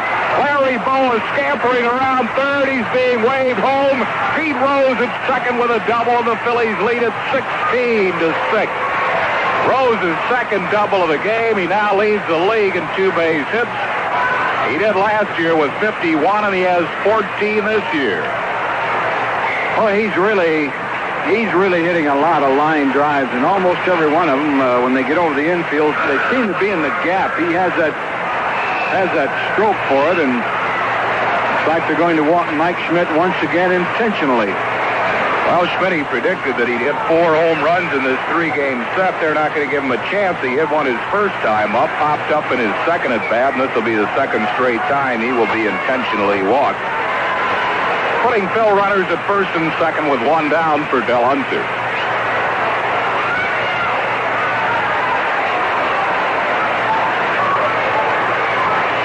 Phillies now leading by a score of 16-6. We are in the top half of the 4th inning.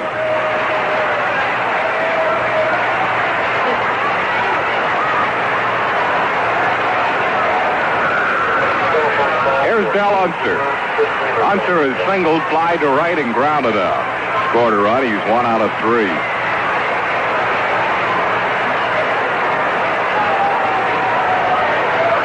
Stretch by Willie Hernandez. And the pitch. Breaking ball that misses low for a ball. Foot might have been crossed up by that pitch. He calls timeout and goes out to talk to Willie Hernandez. He was, there's no doubt about it. He was up there for a fastball and then had to come down quickly on the curveball. Sometimes the runner on second base, you'll change the signs, and sometimes the pitcher forgets about that. Here's a stretch by Hernandez and the pitch. Fastball is high for a ball. It's 2-0 to Del Unser.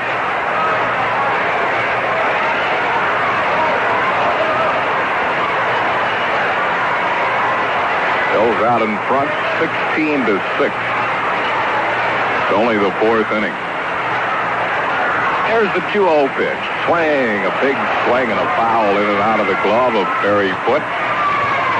And it's 2-1. Unser was trying to get one up into that wind. He really had a big rip at the ball.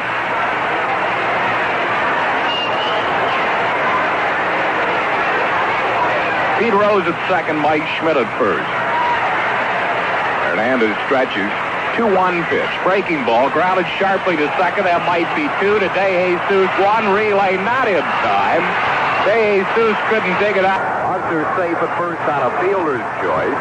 Moving up to third base, Pete Rose. Forced at second, Mike Schmidt for out number 2 in the inning. And that'll bring on Gary Maddox. Maddox has had quite an afternoon. 3 for 3, a single, double, and homer. He has scored 3 runs and knocked in 3 runs. Hernandez stretches. Pitched to Maddox, breaking ball, and he chased it, swing and a miss. Maddox committed himself on a breaking ball that bounced up there, 1 strike to him.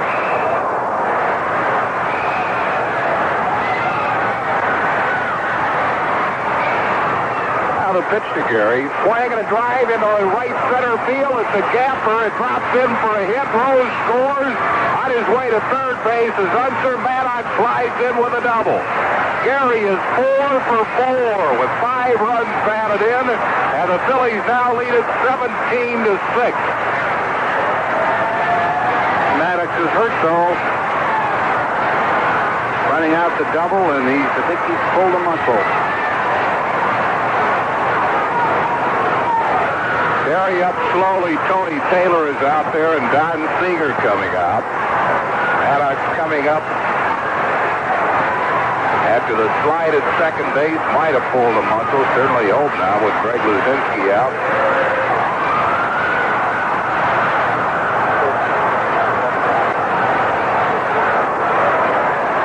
Gary Maddox, who has had 4 for 4 this afternoon, is just standing on the bag at second base, and he's going to be taken out of this ball game. Sir, he's had quite a day. He's limping off. I suppose it's at least a slight muscle pull. The way he's walking off, it appears that it wouldn't be all that bad, but it'd be a good time to get him out of there with a 17-6 lead. Greg Gross will come out and pinch run for Gary Maddox, who leaves the ball game 4 for 4. 4 runs batted in and 3 runs scored. So Unser at third base, Gross at second base, and that'll bring on Bob Boone. Greg Gross will stay in the ball game and play center field.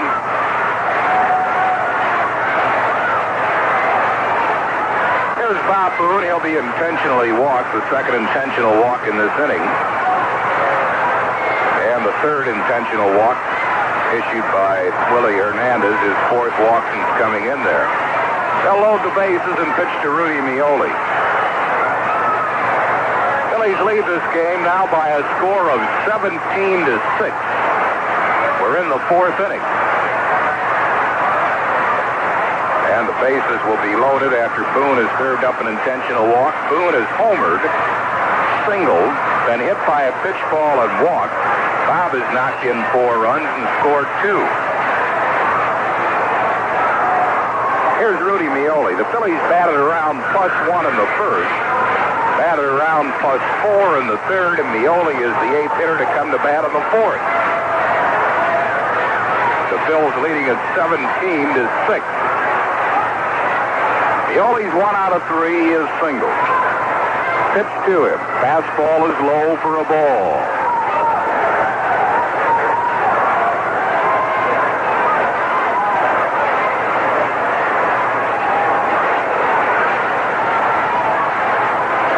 Now the 1-0 pitch to Rudy is over for a called strike. It's 1-1. Del Unser at third, Greg Gross at second, Bob Boone at first.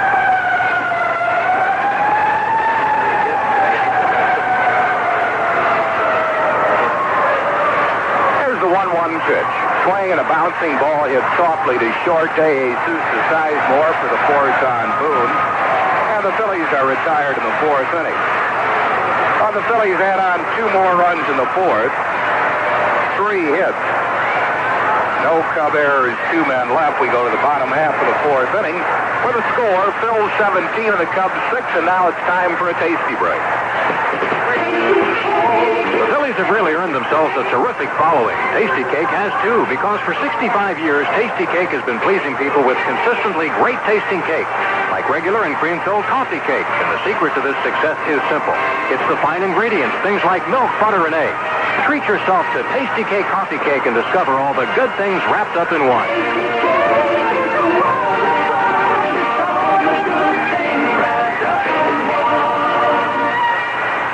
Be the life of my party when I have to prepare a party for 20. Order a party platter from the corner deli at Acme Super Saver. A platter of quality meats, cheeses, salads, breads, and pickles, sliced fresh, beautifully decorated, and Acme does all the work. Every platter, whether it's the deluxe, economy delight, international, or the Italian, will be made fresh within 24 hours. If it's this easy, how about a party for 200? Order for any number you want. For instance, order the Italian treat platter. A spicy variety of Genoa salami, hamacola, pepperoni, provolone cheese, macaroni and potato salads, pickles, and Italian rolls. Everybody makes their own, and you're free to enjoy it all. I'm the life of my party. To help you put together your next carefree party, pick up a copy of Acme's Party Platter Booklet. 12 pages in full color, packed with entertaining ideas and party food suggestions. It's free at the corner deli at Acme Super Saver.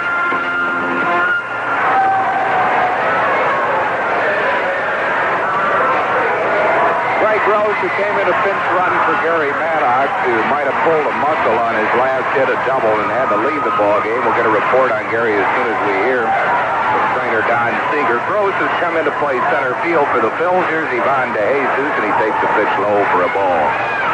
De Jesus is singled and flied out to right field. Bottom half of the fourth, Phillies lead this game 17-6. Here's the pitch to De Jesus, and it's low. It's 2-0. Doug Bird has been in there since the first inning. He came on for Randy Lurch. Lurch charged with 5 runs in 1/3 of an inning. Bird has given up 1 run. De Jesus popped a foul back into the upper deck. 2-1 to Ivan De Jesus.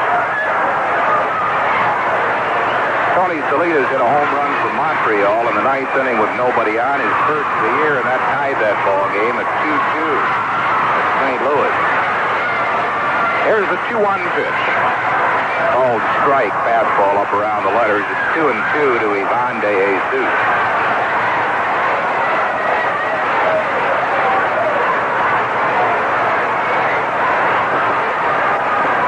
Up by Bird, the 2-2 pitch. Swing and a miss. Struck him out with a pound ball. Second strikeout for Doug Bird. One down here in the fourth inning. That'll bring on Mike Vail. He's 2 for 2 with a couple of singles.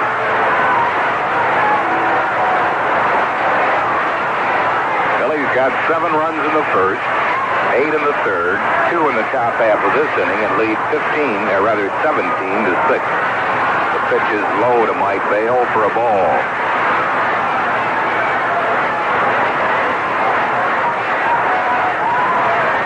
1-0 pitch to Vail, swing and a foul back to the screen. It's 1 ball, 1 strike.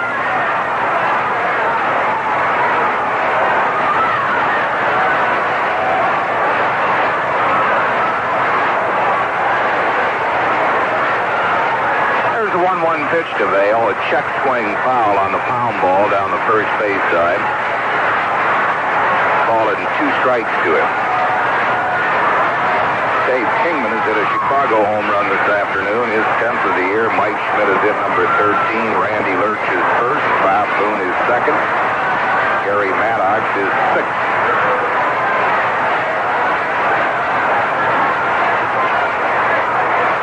One-two pitch. Line drive. Vail has his 3rd hit of the ball game in the left center field. Hunter over to cut it off, and Vail will hold it first with a single. So Vail is 3 for 3. All of them singles. That's hit number 11 for the Cubs. That'll bring up Bill Buckner. He's 2 for 2 with a couple of singles. He has driven in a run. Mike Vail, first base, 1 out. Here's the pitch to Buckner. Fastball is high for a ball.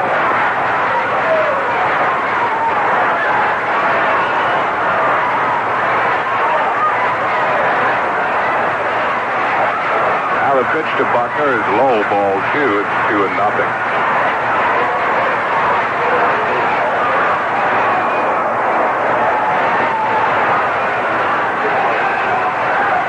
There's the pitch to Buckner outside, ball 3. It's 3-0. Pitchers are up at Oakland for the Chicago White Sox, Ken Cravey, and for Oakland, Rick Langford. 3-0 pitch to Buckner is over for a called strike. It's 3-1. Mike Vail, first base, 1 out, bottom of the 4th. Phillies lead 17 to 6. There's the pitch to Buckner. Swing and a high fly ball into left field. Del Unser is there. He waits and makes the catch, and Buckner is out. That's 2 down. That'll bring on Big Dave Kingman. He slugged a 3-run home run and has grounded into a double play. Kingman leads the Cubs in homers with 10. He now has 27 runs batted in.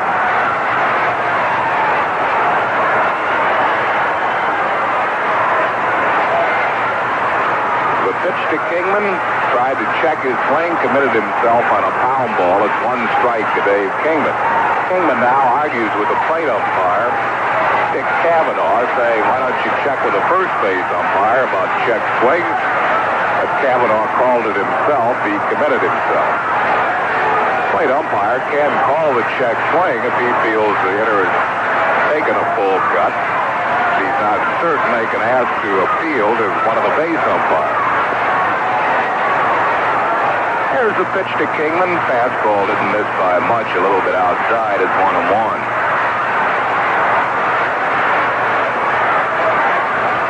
Mike Vail, first base, and 2 out. There's the pitch to Kingman, very high for a ball. Over the top of his head, it's 2-1.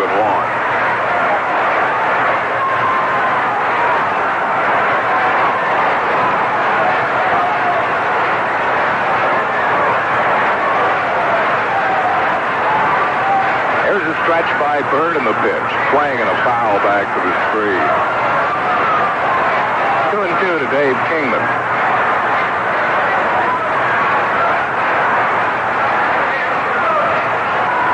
Pittsburgh gets back on the rubber. Phillies back home tomorrow night against the Montreal Expos.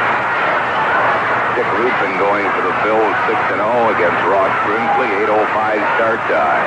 Pitch to Kingman, a slider misses outside, and it's a full count.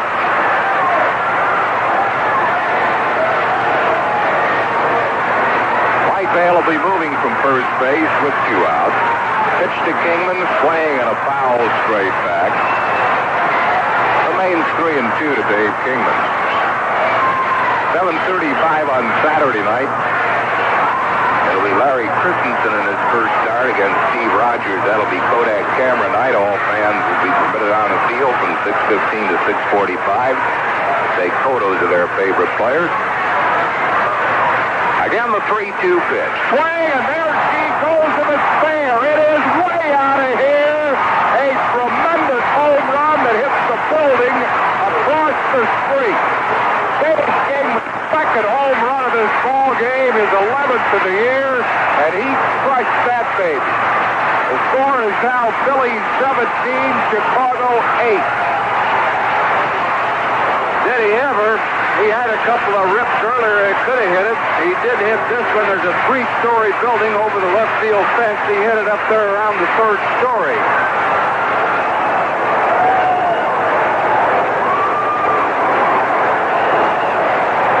So the Phillies lead is cut to 9. 17-8 ball game in the 4th inning. Oliveras pops the foul and out of play. Kingman's knocked in 5 runs with his 2 homers. He now has 11 homers and 29 runs batted in, and his shots have really...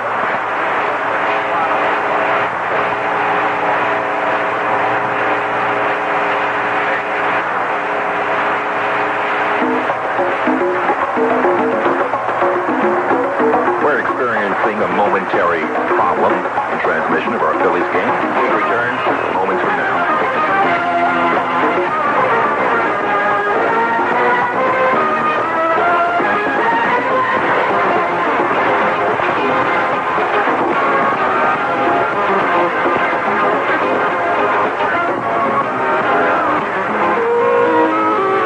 Nothing says I love you like a diamond ring. How to choose the right one, it's not an easy thing. Gordon knows that this problem is real. It's Gordon's jewelers who knows how you feel. Even know the right way, one that says it's best. Very special way to say it's different from the rest. A diamond ring that says the love is real. Gordon's jewelers know how you feel. He can help you show how you feel inside. The love and sweet that you can't hide. We can help you say that this love is real. That Gordon's jewelers, we know how you feel. We know how you feel. We know how you feel. We're experiencing a momentary problem with our transmission of the Phillies-Cubs game. We should return to Wrigley Field moments from now. Here's Paulenko for McDonald's. Nobody can do it like McDonald can. Nobody else in this whole land. Nobody can do it like McDonald can. Everybody, we always do it. Nobody can do it like McDonald can. Nobody else has got the big public map. Nobody has the famous ride. Coming back. Nobody serves you back. Nobody can. You're the reason we do it. Nobody can do it like McDonald can. Run out and get a Big Mac. Northeast winds bring fair weather tonight with a low near 50 degrees, but tomorrow will become cloudy with a 40% chance of some light rain during the afternoon and nighttime hours. Tomorrow's highs will be 65 to 70 degrees with an overnight low in the mid-50s. And look for it to become partly sunny on Saturday with a high in the mid-70s. That's our look at the weather from WHWH Weather Central.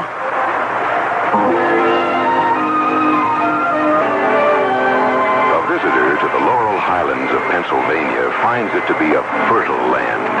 A land of mountains and deep, clear water reservoirs, of valleys and hills and forest woodlands. A land of trees and flowers and cascading brooks. But most of all, it is blessed with one of nature's most precious gifts, mountain spring water. It is this water from mountain reservoirs that Rolling Rock draws to brew its refreshing beer, Rolling Rock Premium Beer. If you would like to try Rolling Rock beer, you will find it a delightful, enjoyable beverage. The bottles and cans are colored mountain green to remind you of Rolling Rock's mountain home, the Laurel Mountains of Pennsylvania. Rolling Rock Premium Beer, as pleasant a beer as you'll find anywhere. Latrobe Brewing Company, Latrobe, Pennsylvania. We now return to Wrigley Field in Chicago for today's Phillies-Cubs game. Back at Wrigley Field in Chicago, it is 17-9, the Phillies lead. We move to the fifth inning, and here's Rich. Okay, Harry, and Greg Lazinski is coming out to bat for Doug Bird. The Bulls' first time at bat since he hurt his leg in San Francisco. Facing left-hander Willie Hernandez, the first pitch to Lazinski is inside ball one, and Barry Foote is complaining about that pitch. So Lazinski trying to get in the act, batting .275 as he steps in. It'll be Lazinski, McBride, and Boa. The first three batters are in the fifth in a 17-9 game.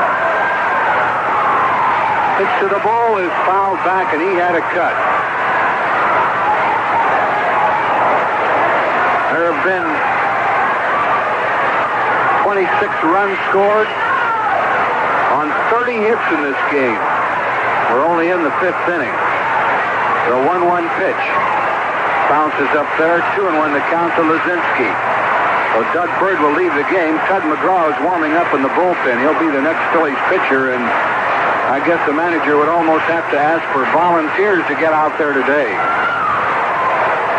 Everybody has been touched up that's been in there. Lazinski takes high and outside, 3-1 the count to the ball. Kingman has hit 2 home runs, and if you put them together, you might wind up in Milwaukee. 3-1 pitch to Lazinski. Fly ball, pulled foul. Greg wants to swing, you can tell that. It's like he chased a bad pitch there. Full count to Lazinski. He wants a shot at this win, too. Blowing hard, straight out. 3-2 pitch. Check swing, foul ball.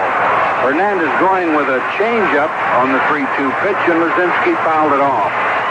Count will stay at 3-2. Well, if you like scoring in a ball game, really have it here this afternoon in Wrigley Field. The 3-2 pitch once more. High outside, ball 4. Lazinski walks. And Bake McBride coming on. It looks like Nino Espinosa is coming out to run for Lazinski.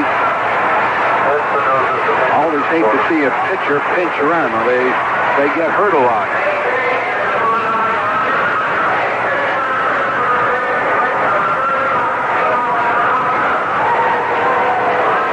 Buddy Schultz now pitching for the Cardinals in the 10th inning. Montreal and St. Louis tied at 2-2 in the top of the 10th.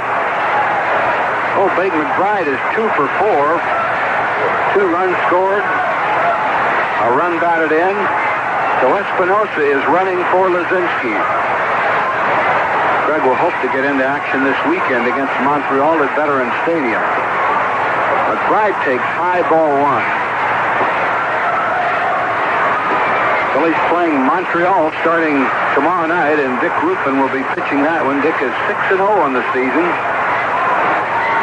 Pitch to McBride. Ground ball into the outfield, past first, a base hit. Espinosa stopping at second base, and the Phillies have something going again. Runners on first and second, nobody out, and this scorecard is undecipherable. If there is such a word, here's Larry Boa up there. Boa's had a good day. 2 singles and a double. 3 runs scored. Larry probably over that 300 mark now. Nobody out, 2 on. Phillies leading 17-9. Hernandez out of the stretch, checks the runners. The pitch. Boa pops one down the right field side. This could be trouble. Coming on, drops for a base hit. Oh! Rolling towards the bullpen. Here comes Espinosa around trying to score, and he does. And the Phillies lead it 18-9. Boa in the second with a pop fly double. McBride stops at third. Unbelievable. Still nobody out. Boa getting his 4th base hit of the game. He'll get a run batted in. Runners at second and third. Nobody out. Phillies lead it 18-9. Here's Pete Rose. Rose is 2 for 3. 2 doubles. 3 runs batted in. A run scored. This is unbelievable. The Phillies are hitting them hard. They're dropping in. They're hitting them soft. They're dropping in. Ball with a Texas League double that dropped between Sizemore and Mike Vail. Close to the chalk and right field. Here's Pete Rose. Hernandez will pitch out of a windup. Rose takes a call, strike. Infield is, well, the left side is in a little bit.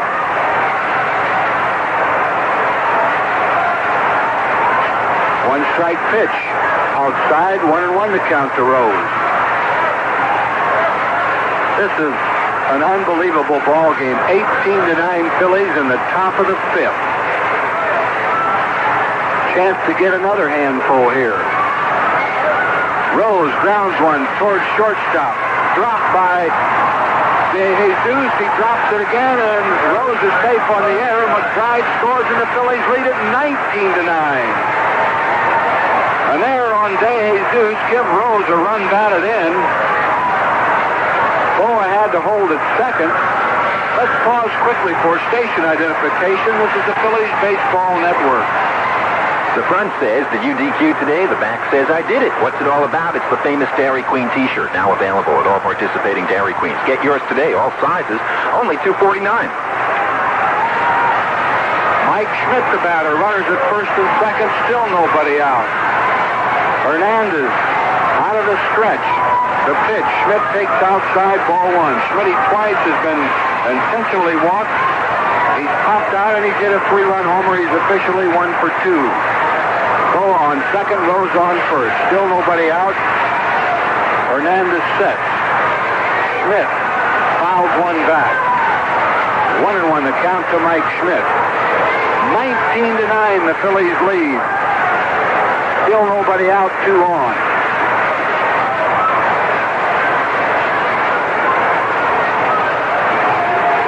Only in the 5th inning. The 1-1 pitch. Schmidt takes a call, strike. 1-2 the count.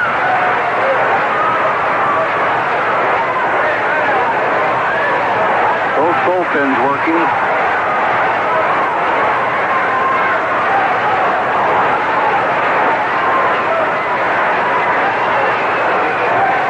Hernandez wants Barry Foote to go through the signs again. I guess it doesn't make much difference what you throw today. Phillies have 19 hits. The pitch, fouled back. Count will hold it 1-2. They had Barry Schwartz here yesterday at the ball game from Huntington Valley. And we have Gordon Storholm and his son here today from Cherry Hill, New Jersey. Here's the 1-2 pitch to Mike Schmidt. Outside, 2-2 the count. Boa's on second, Rose on first.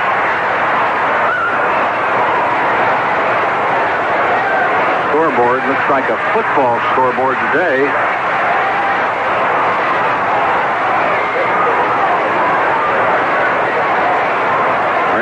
checks the runners.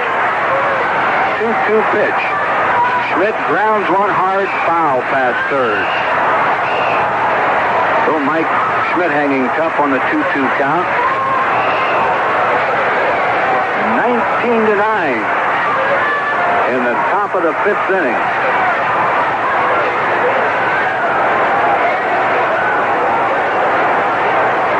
Seems like a long time ago when the starting pitchers were in here. Dennis Lamp and Randy Lurch. Neither one of them got through the first inning.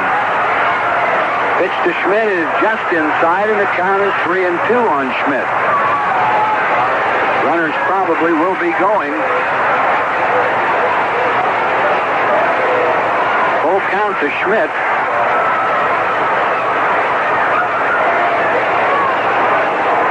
Schmidt looking for something he can get up in the air. Hernandez sets. The runners hold. Schmidt grounds it foul. Actually hit it twice on the pitch and on the bounce. Runners were not going. They held Boa and Rose.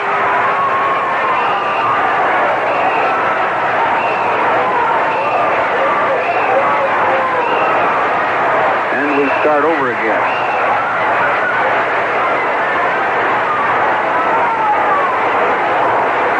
Hernandez taking some extra time. And why not? Every time you throw the ball today, something bad happens to it.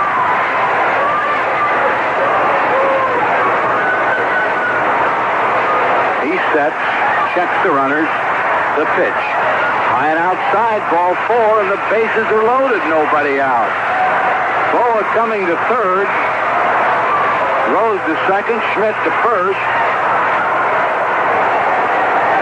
And Dal Unser the batter. Pitching coach Mike Rourke out there again. Talking to Willie Hernandez. Hernandez facing the left-handed hitting Dal Unser. Unser is officially 1 for 4. With a single, a run batted in, and a run scored. Bases loaded, nobody out, and the Phillies leading 19-9 here in the top of the fifth.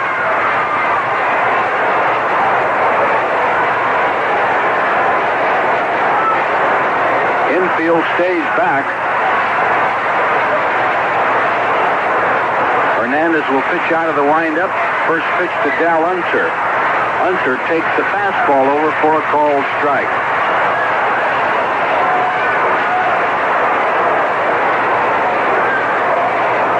Unser hitting over 400 at the start of the game. Pitch to Unser, fly ball center field. Jerry Martin is there, makes the catch. Boa tags, he'll score easily. Rose is coming to third, and he's safe. Boa scores, and the Phillies lead it 20-9. Unbelievable. Pete Rose tagged, made a good slide going into third. Unser will get a run batted in on the sacrifice fly. Runners at first and third, one down. Greg Gross the batter. And the Phillies lead it 20-9. Runners at first and third, one out. Greg Gross in the ball game came in when Maddox hurt his leg running out a double. First pitch to Gross, check swing, foul ball. Strike one on Gross. Rose at third, Schmidt at first. One out. Phillies have 20 runs on 19 hits. Here's the one-strike pitch. Gross, fly ball, deep left field. Kingman going back to the warning track, makes the catch in front of the fence. Rose tags, scores, and the Phillies lead it 21-9. As Schmidt tags up at first and goes to second.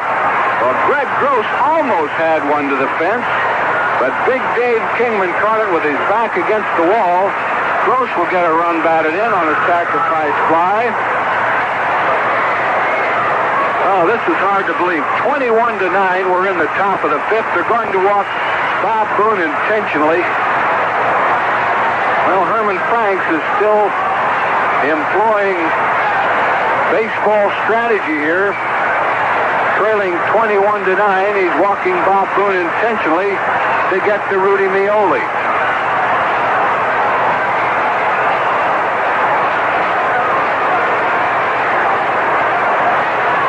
Scorecards we have are, well, you just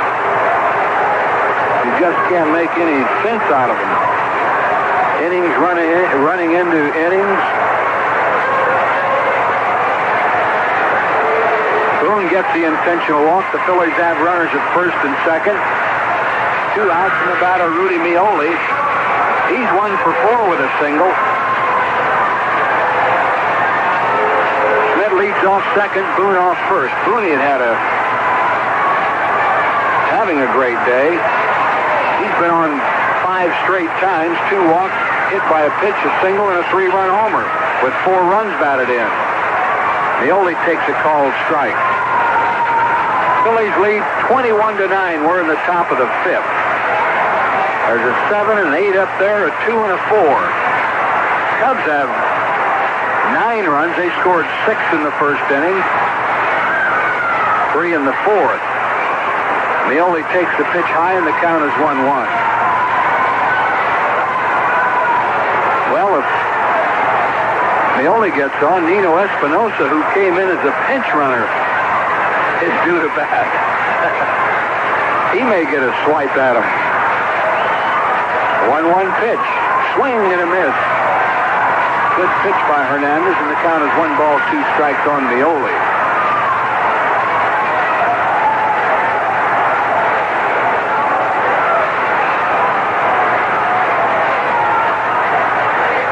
He started this with a walk. Mioli takes low, ball 2. 2-2 the count.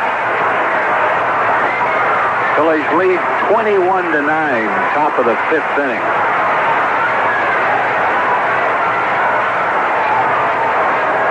A lot of runs scored, and there'll no doubt be some more. 2-2 the count to Mioli, left-hander to left-hander. The runners lead off. Here's the pitch. High and inside, ball 3. Full count to Mioli. The runners will be going on this pitch.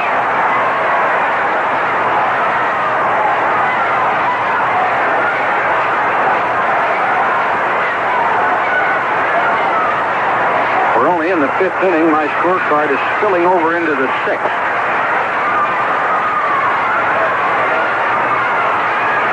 Full count to Mioli.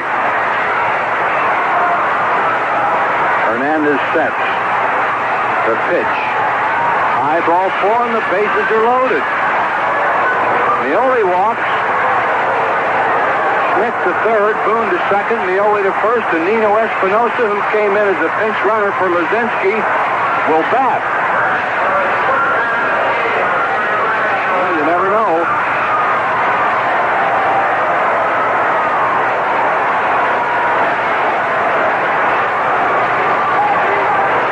Espinosa up there, bases loaded, 2 outs. Well, if he hits one out of here, we'll just pack up and go home. Here's a ground ball to Sizemore. He drops it, picks it up, fires to first. Espinosa's out, and that will end the inning for the Phillies. But they scored 4 runs. I don't know how many hits. There was 1 error. There were 3 left on. Cubs batting in the bottom of the 5th with the score. The Phillies 21, Chicago 9. The field as well as on. It takes real teamwork to turn out a winning performance, like the kind of winning car deals and spectacular service you expect from your all-the-way team of Chrysler Plymouth dealers. These all-the-way guys go all out to bring you outstanding values, like the Volare with its 2-barrel 6-cylinder engine, which delivers excellent gas mileage and top performance. And the best part about Volare is you don't have to give up 6-passenger roominess to get good mileage. For winning values, go with the pros at Stephen Butcher in Hazleton, Pennsylvania. Efficiency is a big word nowadays, and when you want cool, reliable comfort from an air conditioning system, you should think of Ruud Central Air Conditioning from Lawrenceville Fuel. For an estimate on a high-efficiency Ruud Total Comfort system, call 896-0141 and find out how easy it can be to enjoy clean, comfortable, cool air in your home with a system that will pay for itself in the energy it will save. Call 896-0141 today. That's Lawrenceville Fuel on Gordon Avenue in Lawrenceville. Comfortable people to deal with. So Dominic DeCara, the buyer at the National Buyers Exchange in the Ewing Shopping Center on Parkway Avenue, turned to me and said, tell them all about outdoor living. Like they have a 3-piece redwood stained umbrella table set with 2 benches for only $69.97. They have folding director's chairs at only $18.63 each. And he asked me to even throw in the fact that they have Phillies Ticketron tickets available as well at the National Buyers Exchange in the Ewing Shopping Center on Parkway Avenue. And I turned to Dominic DeCara and I said, don't bother me, I'm listening to the Phillies.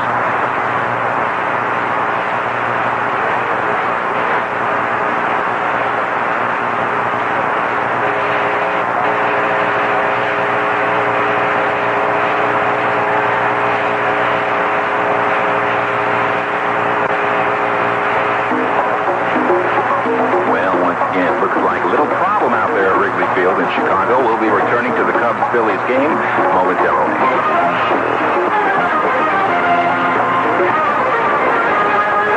Most smart investors know that a good way to get a high return for your savings dollar is with a U.S. Treasury note. But did you know that you can get the same high interest rate, the highest rate allowed by law, with a $10,000 first-rate 6-month savings certificate from First National State Bank, with 4 convenient offices in Trenton to serve you? Stop in today and ask about a first-rate 6-month savings certificate. Federal regulations prohibit compounding of interest and require a substantial penalty for premature withdrawal. Summer living will be here before you know it, so take advantage of the great outdoor sale through Saturday at the Yardville Home Center. Save $30 on a twin-burner gas grill with portable cart, gas tank, and automatic lighter, now only $169.95. Pay just $59.95 for a number 700 Weber black charcoal grill. And save on used railroad ties, pressure-treated landscape timbers, and right-dressed licorice root mulch. The great outdoor sale ends this Saturday, so save now at the Yardville Home Center on Church Street near South Broad in Yardville, a division of Yardville Supply. Could you tell me where Route 18 Indoor Market is? Oh, sure. I get so tired of people asking me where Route 18 Indoor Market is. Every Friday, Saturday, and Sunday, it's the same old thing.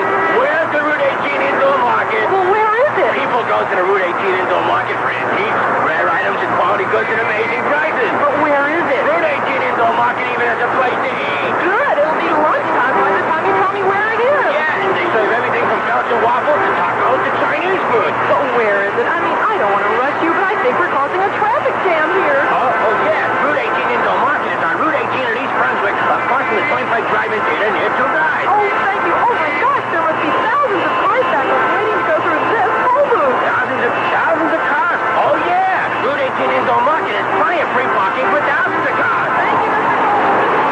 Next. Could you tell me how to get to Route 18 Indoor Market? Oh, no! Bottom of the 5th inning for the Cubs. 2 on, nobody out. Phillies hoping for a double play ball. McGraw out of the stretch. Pitch to Dillard is low, ball 1. Well, you never know.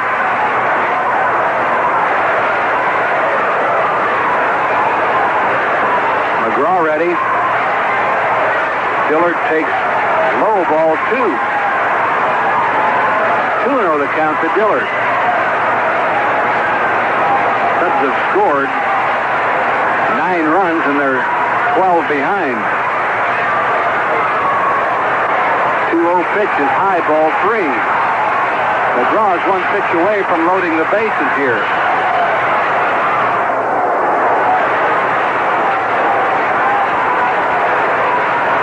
Dillard will look at least 1 pitch, maybe 2. Here's inside, ball 4. The Cubs have loaded the bases, nobody out. On a single, an error and a walk. Puts to third, Sizemore to second, Dillard to first. Nobody out in the bat of the leadoff hitter, Ivan De Jesus, who's 1 for 3 with a single. And he scored a run. Infield still holding back. McGraw out of a windup. Low and inside, ball 1. Doug has been a little wild in his last couple, 3 appearances, and now Bob Boone wants to talk to McGraw. Montreal and the Cardinals are still in the 10th inning, tied at 2-2. Montreal has been to bat quite a while in the top of that 10th inning. Ready to play ball. Bases loaded, nobody out. McGraw's pitch. High, ball 2. 2-0 the count to DeJesus. Well, maybe a 12-run lead isn't going to be that much. Here's ball 3 to DeJesus.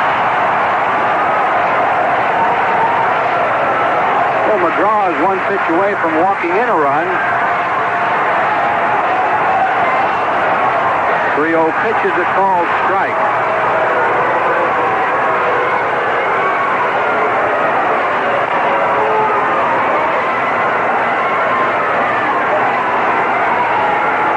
DeJesus back in the batter's box.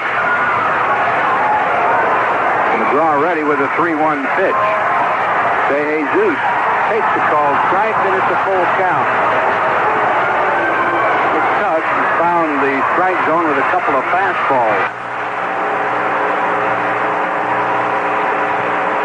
Leading 21-9, bottom of the 5th inning. The Cubs have the bases loaded, nobody out. Full count to Ivan DeJesus. McGraw's pitch. Low and inside, ball 4. DeJesus walks, and that'll walk in a run as Foot crosses home plate. And the score now is 21-10. Still nobody out, and the bases are loaded. DeJesus a run.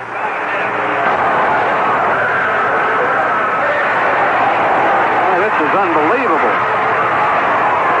Here's Mike Vail, who's 3 for 3, 3 singles. McGraw's pitch is fouled back. Strike 1 on Vail.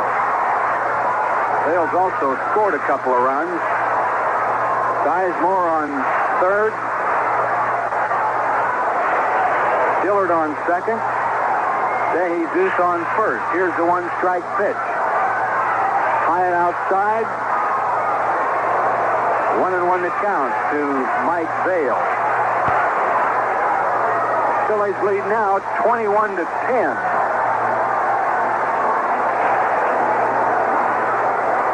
Cubbies are trying to score a handful here. 1-1 pitch is high, ball 2. Tug is not getting his breaking pitch over. Curveball or screwball. And the count is 2-1.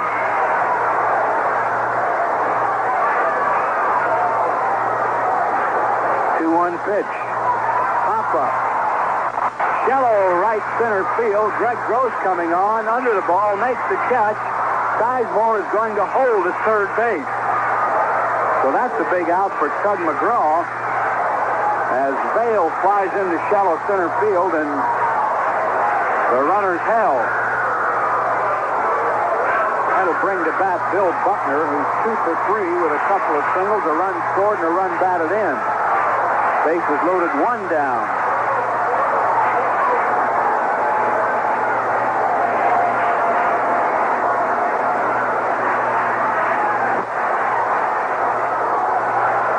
Infield still back at double play depth as McGraw pitching out of a windup. Buckner takes high, ball 1. Bills lead 21-10. We're in the bottom of the 5th. The Cubs are trying to get some more here.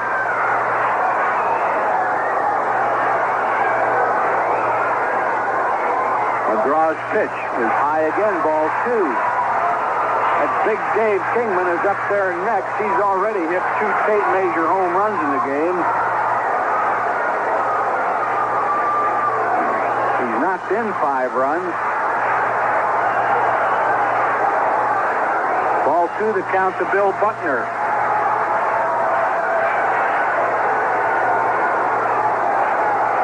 The pitch, a called strike.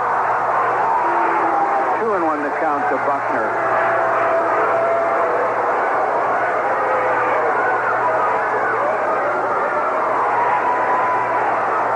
Bases loaded, one out. Here's the 2-1 pitch. Fly ball, deep right center field. This is going to be a grand slammer! Oh, brother! A grand slammer by Bill Buckner. And it's now a 21-14 game. Unbelievable. Oh, boy. Buckner really unloaded a line shot into the right center field bleachers. And it's now 21-14. We're only in the bottom of the fifth. Still only one out. The batter's Dave Kingman, who's already hit 2 home runs and knocked in 5 runs. Unbelievable ball game.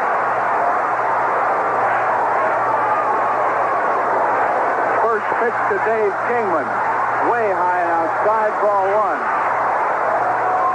21-14 here in the bottom of the fifth. 34 hits in the game. 35 runs. Kingman check swing foul ball, and the count is 1-1.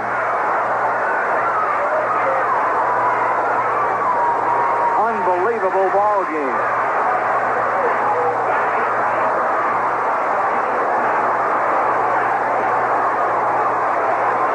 McGraw ready with a 1-1 pitch to Kingman. Fouled back. He chased a bad pitch.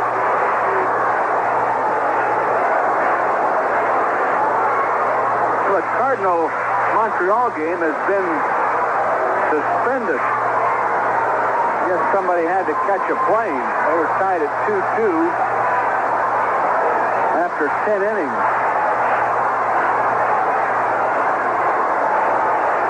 The pitch to Kingman. Inside, and the count is 2-2. So that suspended game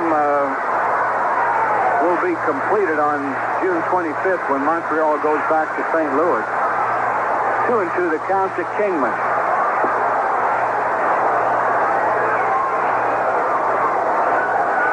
Here's the pitch.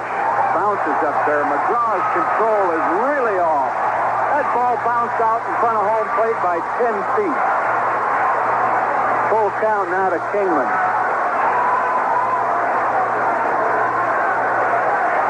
Doug is pitching with that partial cast on his right arm. Maybe that is affecting his delivery.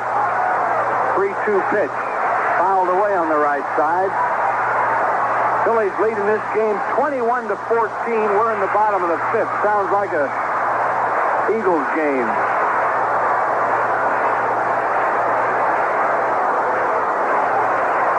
Is there such a thing as a comfortable lead? Phillies had a 12-run lead going into the bottom of this inning. Now it's down to 7.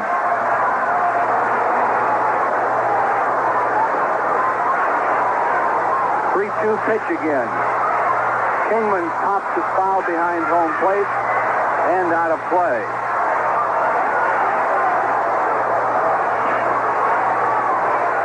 Well, I don't know. We have a highlights game after it's over. Just tune in. You want to hear a lot of long fly balls and home runs.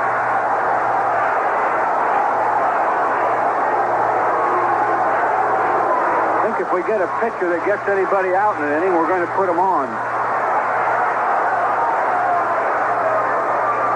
McGraw set once again with a 3-2 pitch. Low and inside, ball 4, and Kingman walks. Ron Reed is throwing in the Phillies bullpen. So this has been a rough inning for Tug McGraw. There was an error made behind him. But Kingman's on first, 1 down, and the batter, Steve Olivares. He's 1 for 3 with a home run.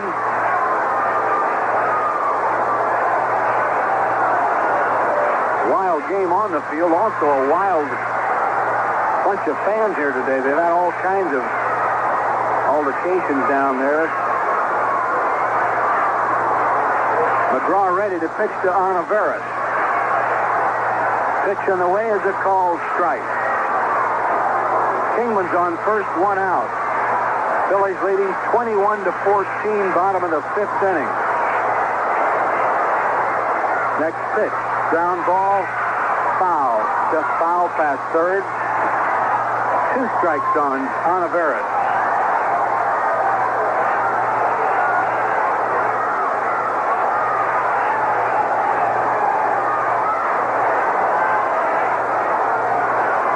McGraw ahead in the count 0-2, trying to get out of this wild 5th inning. The Phillies scored 4 runs in the top of the inning. The Cubs have come back with 5. Oliveras takes outside. In the 1st inning, the Phillies scored 7 runs, and the Cubs came back with 6. The Phillies scored 8 runs in the 3rd inning. The pitch struck him out. No foul tip. Dropped out of the mitt of Bob Boone, and Oliveras stays alive. 1 ball, 2 strikes. Kingman leads off first. Here's the pitch. Struck him out this time on a fastball. So McGraw gets the 2nd out of the inning on a strikeout. And Jerry Martin coming to bat. Martin is 1 for 3 with a double and a run scored. Jerry hitting .276. And he'll probably try to lift one up into that wind. Kingman's on first, 2 outs.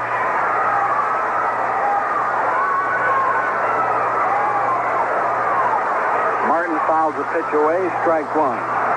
Cubs have scored 5 runs in this inning on only 2 hits. Been a couple of walks and an error. 3 walks and an error in this inning.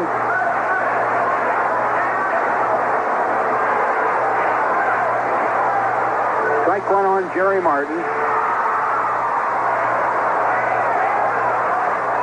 McGraw's pitch. High and outside, and the count is 1-1.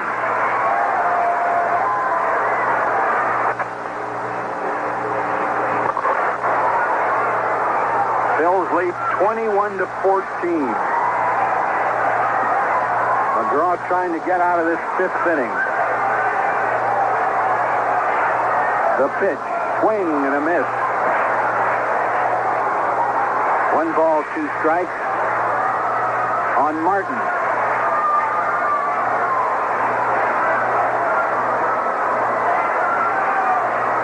Kingman leads off first base.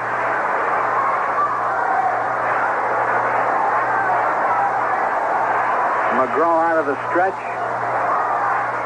The pitch, high and outside. Count evens up at 2-2. White Sox and Oakland have started. They're 0-0 after 2 innings.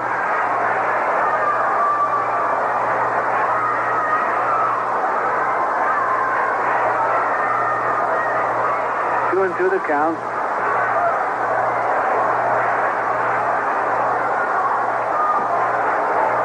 McGraw gets his signs. Here's the pitch. Martin, long fly ball, center field. Gross going back, still going. Out of the ballpark, a home run. Oh, I can't believe it. Can't believe it. Jerry Martin has hit a 2-run home run in the center field bleachers, and it's now a 21-16 game. Oh! Unbelievable. Unbelievable. 21-16. Jerry Martin with his 3rd home run of the year. The Cubs have scored 7 runs in this inning. 21-16, and we're in the bottom of the 5th. Here's Barry Foote, who started this inning with a single. 10th batter in the inning. Unbelievable. McGraw's first pitch is high for a ball. 21-16, baseball fans. In the bottom of the 5th, the Phillies now lead touch. Here's a base hit. Extra bases down the left field line. Foote rounding first. He'll go into second with a double. Oh, boy. Pitching coach Herm Starrett is headed towards the mound, and Tug McGraw is getting slugged around here. He's already indicated a pitching change. So Barry Foote has 2 hits in the inning, a single and a double. He's on second, 2 outs. A pitching change for the Phillies. Ron Reed will come in.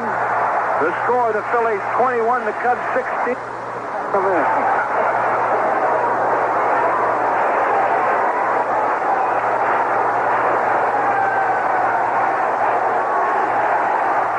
Ever say to yourself, I should have gone to college?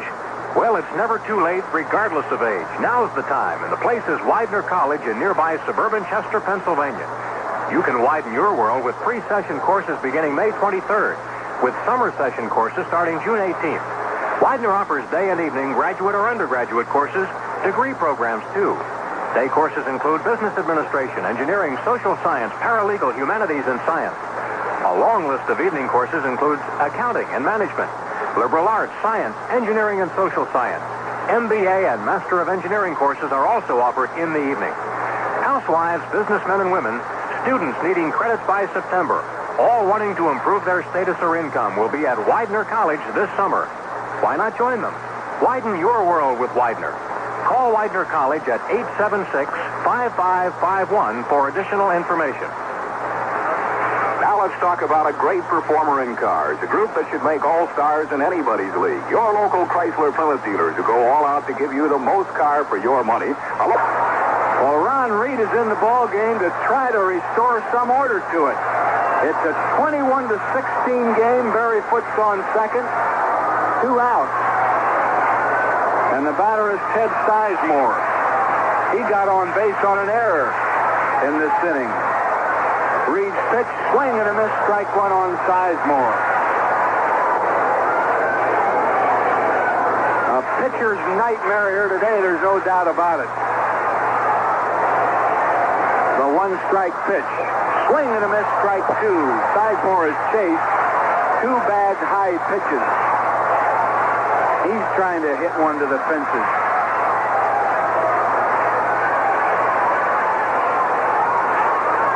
Cubs have scored 7 runs in this inning. They trail now 21-16. 2-strike pitch, fouled back.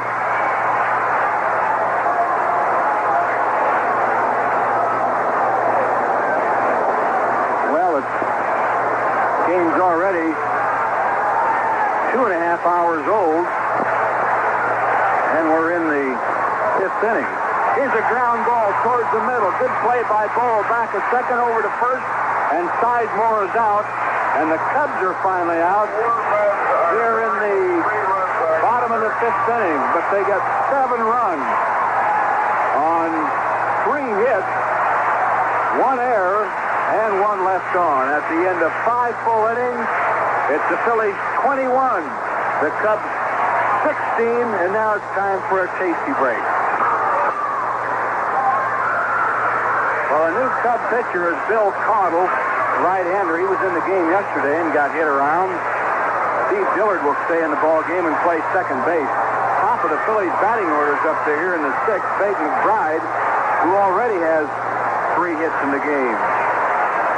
Fake swings and misses at the first pitch. The Phillies lead in this game, believe it or not, 21-16.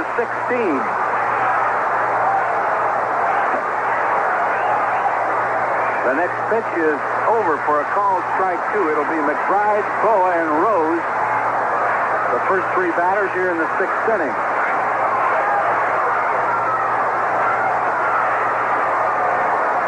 Two-strike pitch, struck him out on a good fastball. So McBride strikes out, 1 down, the batter Larry Bowe. Bowe has 4 hits in the game, 2 doubles, 2 singles. He scored 4 runs and he's knocked in a run.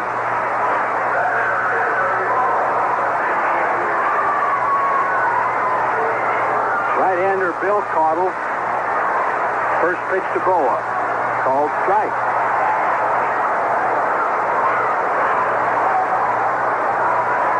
Oh, anything is happening here.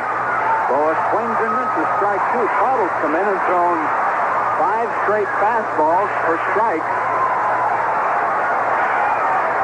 2-strike pitch to Bowe. Fouled back.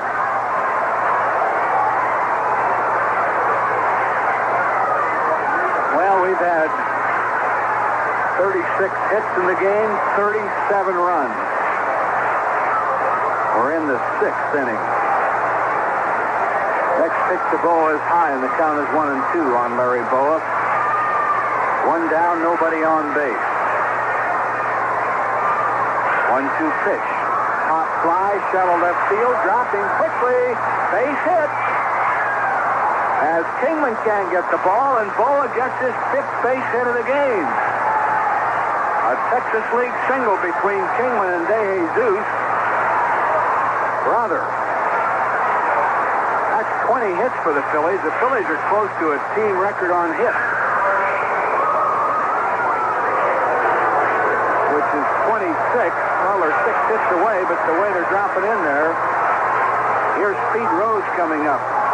Rose officially 2 for 4, 2 doubles, 2 runs scored, 3 runs batted in, or 4 runs batted in. Boa's on first, 1 out. Rose takes the called strike.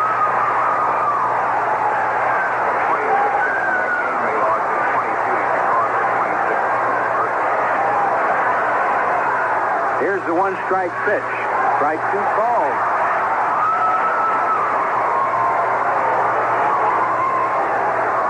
Boa's on first, 1 out. Pitch on the way. Line drive, left field. Kingman coming on, makes the catch. Rose hit a line drive that Kingman caught. 2 down, the batter Mike Schmidt. Schmidt is officially 1 for 2 with a 3-run home run. He's walked 3 times. 2 intentionally.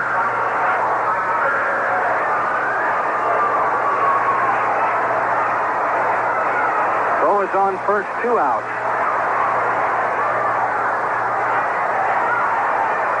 The pitch. Strike called. Cottle is pumping up on a pretty good fastball.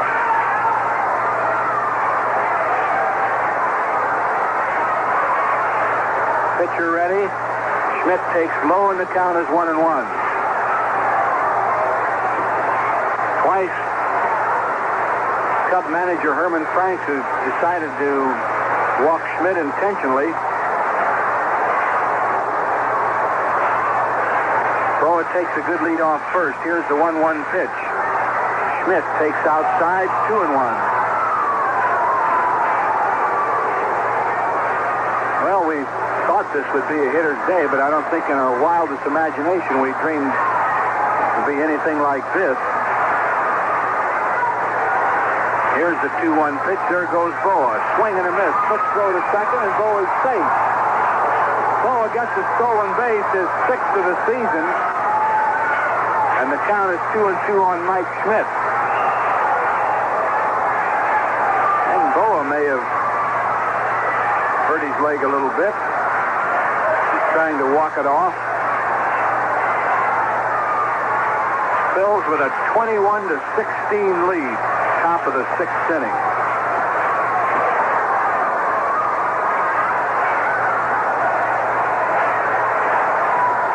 Cottle ready with a 2-2 pitch to Mike Schmidt, and now Schmidt steps out and time is called.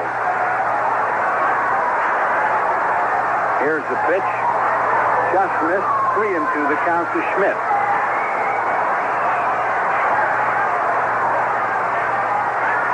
Phillies trying to get some more here. It doesn't seem like you can get too many. 3-2 pitch. Inside, ball 4, and Schmidt walks for the 4th time in the game. So the Phillies have runners on first and second. 2 down, and the batter's Del Unser. Del is officially 1 for 4. He's knocked in 2 runs. He scored a run. 2 on, 2 out. The pitch. Low ball 1.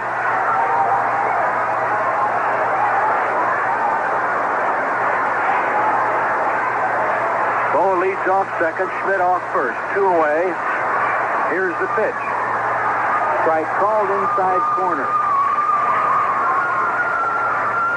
Phillies have a plane out of here tonight. I think a little after 7, and it's a good thing. 1-1 pitch. Outside. 2-1 to count.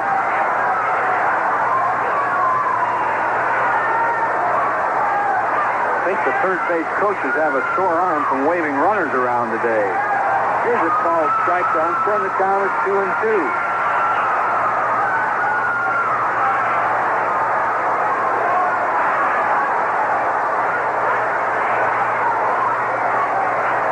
Ready, 2-2 pitch.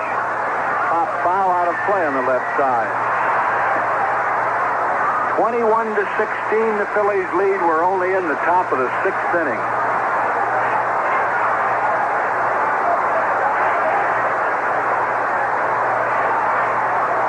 Caudle ready with a 2-2 pitch once more. Hunter swings, he misses, he strikes out, and Caudle gets out of the inning. No runs. 1 hit, 2 left on. Cubs batting in the home 6th with the score. The Phillies 21, Chicago 16. Steve Dillard leading off for the Cubs. Blake's out an infield single to deep short, and the Cubs have a runner on first, nobody out. Ron Reed, the pitcher for the Phillies, here in the bottom of the 6th inning. Well, hang around. Dillard's on first, nobody out. The leadoff hitter, Ivan De Jesus, up there. Officially 1 for 3 with a single. He scored a couple of runs, and he has a run batted in. Infield hoping for a double play ball. Reed's pitch. Fly ball, deep center field. Gross going back. It's over his head. He can't get it. Off the wall. The field coming in, and Dillard holds at third, and De Jesus in second with a double. Oh, boy. Here we go again. The Cubs have runners on second and third, nobody out as De Jesus ripped a line drive over Greg Gross's head in center field.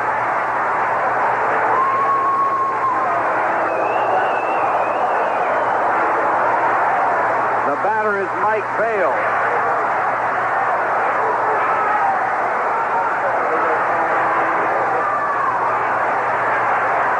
Vail's had a good game. First pitch to him, swing and a miss, and he was going for the fences. Vail is 3 for 4. 3 singles, and he scored 2 runs. The infield is back. 21-16 ball game. The Cubs are trying to get right back in it. Here's a foul ball out of play. 2 strikes on Mike Vail. Dillard at third, De Jesus at second.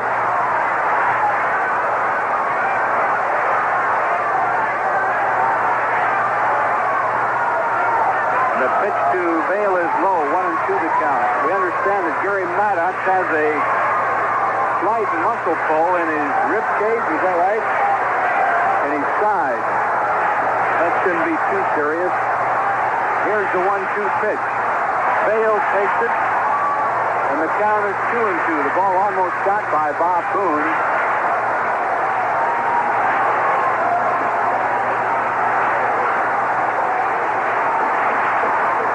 The count to Mike Vail.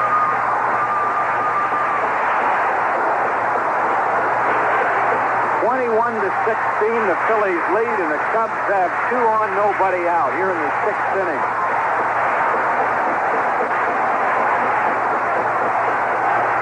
The pitch, ground ball to the shortstop. Boa has it. He'll go to first. Vail is out. A run scores, and now it's 21-17. As De Jesus goes to third base on the ground out. Gives Vail a run batted in. And the Phillies lead at 21-17 as Dillard scores, and the batter is Bill Buckner. He's 3 for 4 with a grand slam home run. He knocked in another run on a single. He scored a couple. 21-17. The pitch to Buckner is low and inside, ball 1. Infield is back. De Jesus on third, 1 out.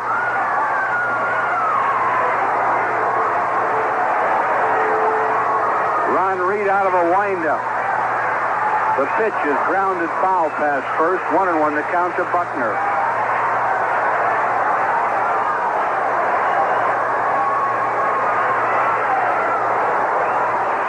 We have had 39 hits in this game.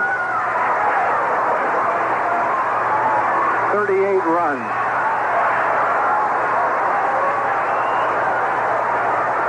Reed taking some extra time, ready now with a 1-1 pitch. Low and inside, 2-1 the count.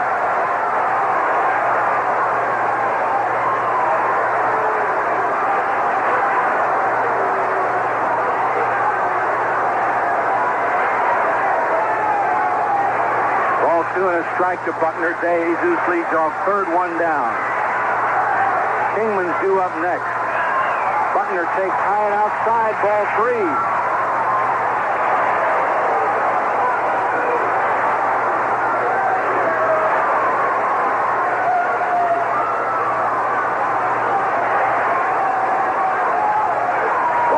Jumping today. 3-1 pitch. Pop foul and out of play. Full count to Buckner. Well, no pitcher has been spared.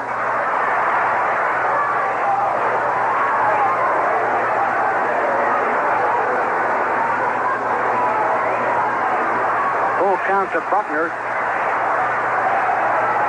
Here's a pitch. Ground ball hit slowly towards short. The run's going to score. Buckner to first is out by about a half a step. Good play by Larry Boa back of the mound. But it's a 21-18 game. As De Jesus scores, gives Buckner a run batted in. The Phillies now lead it 21-18, and here's Dave Kingman with 2 outs and nobody on base.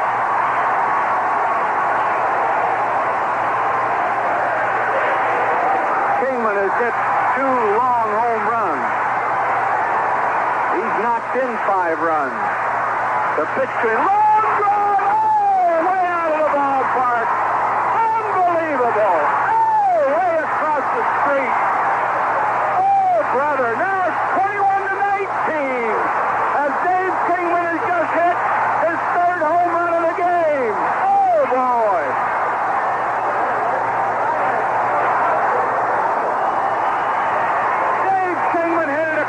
The street. It's 21-19. Unbelievable.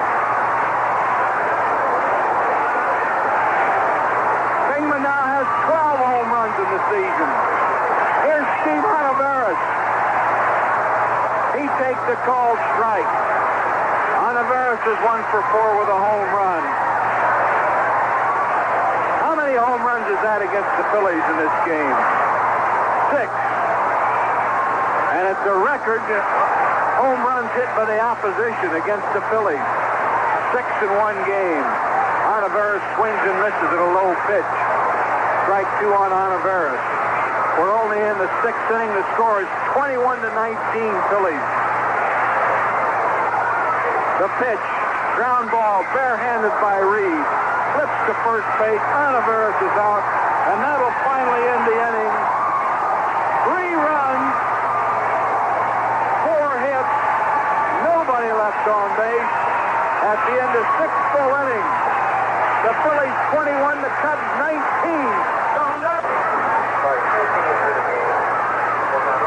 Well, on Sunday when the Phillies play the Montreal Expos, all women entering the ballpark will receive a free Phillies tote bag. That's next Sunday. A red and white canvas bag has Phillies on the side and practical items that all the women should enjoy.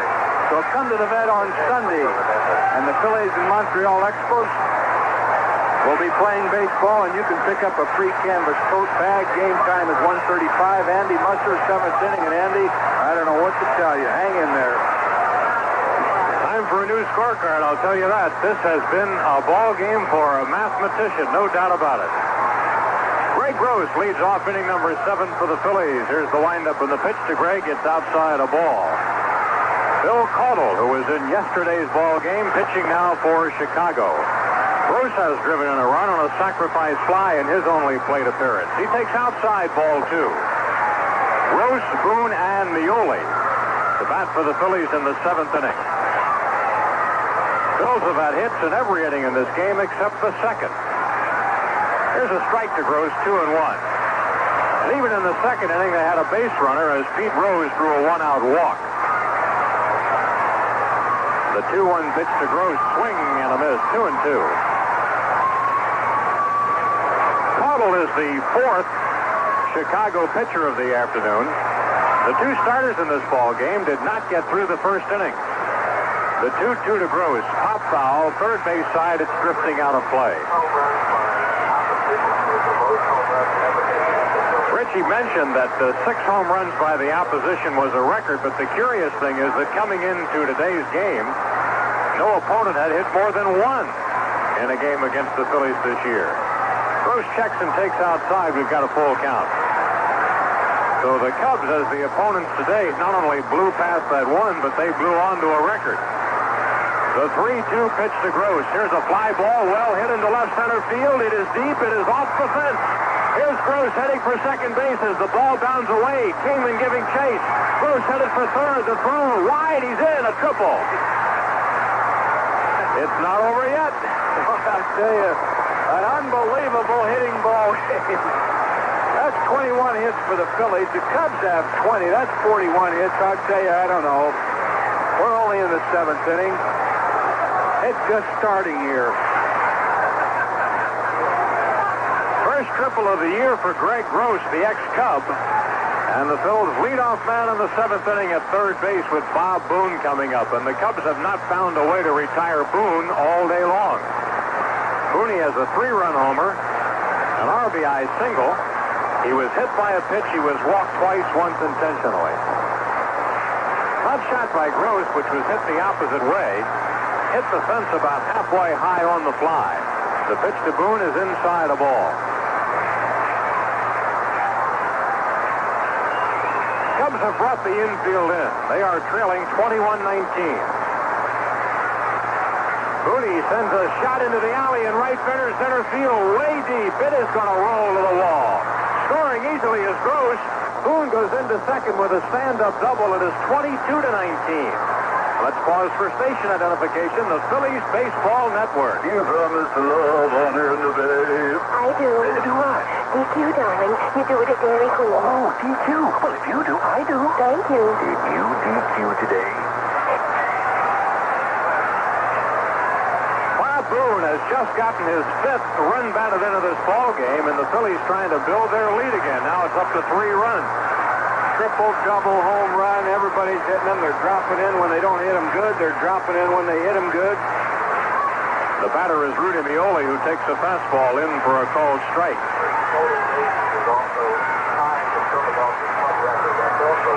We're going to have a heck of a time summing up this one as far as records are concerned. All kinds of things being challenged here today. Outside to Mioli, a ball. Rudy officially is 1 for 4. He has also drawn a walk. Boone at second base, a run in. The Phillies have scored in every inning in this game with the exception of the 2nd and the 6th. The 1-1 pitch to Mioli. It's on the outside corner right at the knees. Rudy thought it was low, and he probably thought it was outside, too. A ball and 2 strikes to Mioli. Nobody out. A run in. 2 extra base hits here in the 7th inning. 5 homers by the Phillies. Got 4 homers. I beg your pardon. 4 by the Phillies. Fastball missing outside, but there have been 10 home runs in this game.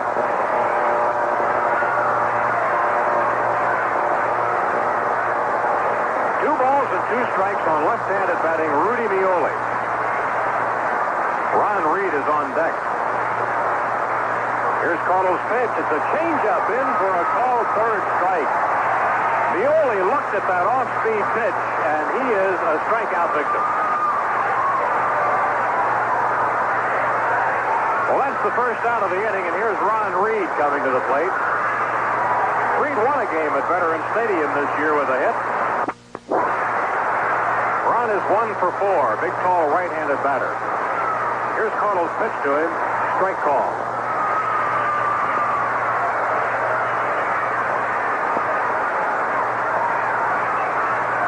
Next pitch on the way to Reed. Low a ball.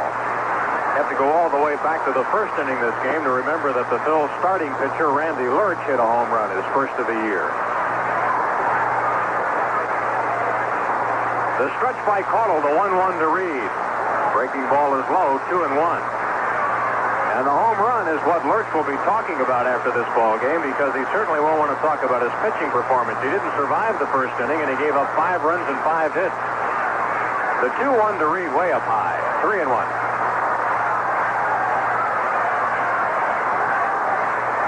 Phil's on top, 22-19.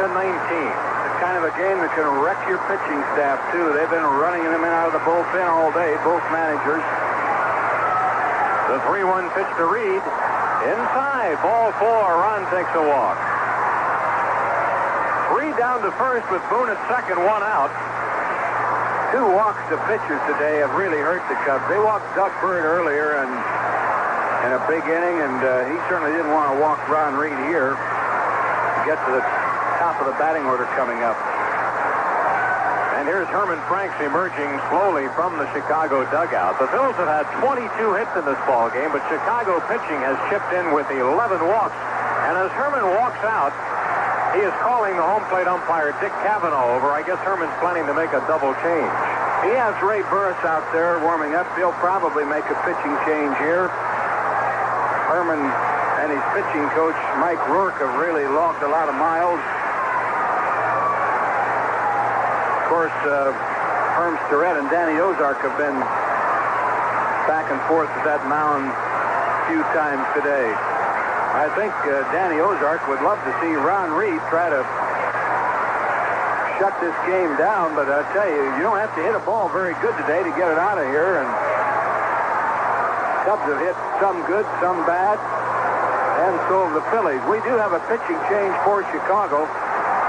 With a score of the Phillies 22, the Cubs 19. We'll be back after this. Phillies fans, here's a great chance to win a free 1-week vacation for 2. It's a grand. Right-hander Ray Burris is the new Chicago pitcher, the 5th of the afternoon. Burris worked 4 innings in yesterday's ball game, giving up 4 hits and a run. He struck out 3. Right-hander Ray Burris now pitching for Chicago. He has not won nor lost a game this year, and his earned run average is 7.11. Ray Burris, the starter for many years with the Cubs, now doing his work in relief. Phillies have already scored another run here in the 7th inning. They lead at 22-19. Can you imagine if you're just turning on your radio and hearing us say that casually, 22-19? That's the way it is here at Wrigley Field today. Fake McBride batting for the Phillies with 2 on and 1 out. Boone at second, he doubled in a run. Boone has not been retired today. Reed at first base, he drew a walk. Cubs made a double change. They have brought Bobby Mercer into play in right field, so Burris will bat second, and Mercer will bat out of the number 8 spot where Bill Caudle had been hitting. Here's Burris to work out of the stretch motion to Fake McBride. Fake has had 3 hits in the game. Stretch by the right-hander, and here's the pitch to Bake. Swing and a miss. Burris is 28 years of age from Idabel, Oklahoma. He has an 8-4 lifetime record pitching against Philadelphia.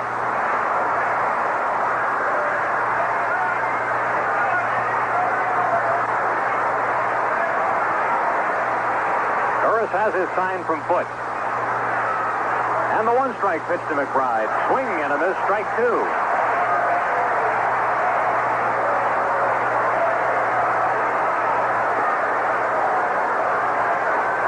Dennis Lamp got the start today. Mike Fruco unable to pitch because of an injury, so they started Lamp. He lasted only a third of an inning.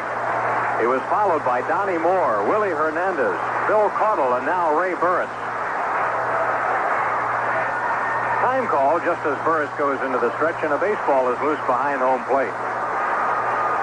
In the American League, the White Sox lead Oakland 2-0. They're in the last of the 4th inning at Oakland. Ken Kravick pitching against Rick Langford. And In case you missed it, the Montreal-St. Louis game ended that suspended game today, 2-2 at the end of 10 innings. They're going to finish it June 25th. The two-strike pitch to McBride in the dirt, a ball. The Cardinals took a 2-1 lead into the ninth inning of that game, but Tony Salita hit a home run, his first of the year, to tie it, send it into extra innings, and then it had to be suspended. Burris ready. The 1-2 pitch to McBride in the dirt again, 2-2.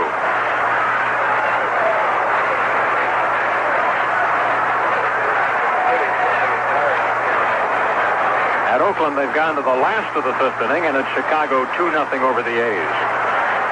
American League Final, Cleveland beat Toronto 8-3. Mike Paxton winning his third. Mark Lamangello losing his fifth. Swing and a miss. McBride strikes out.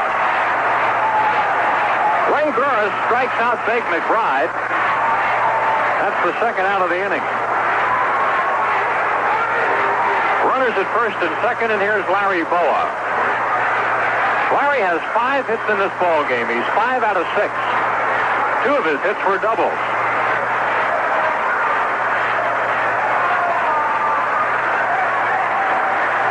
Larry has scored 4 runs today and has gotten a stolen base. Switch hitter batting left-handed. Burris' delivery to him is a bouncer towards second base. Dillard grabs it, throws over to first in time, and the Phillies are retired in the 7th without further damage, but they have picked up a run on 2 hits, and they have left 2 men on base. We go to the Chicago 7th inning, and the Phillies lead it 22-19.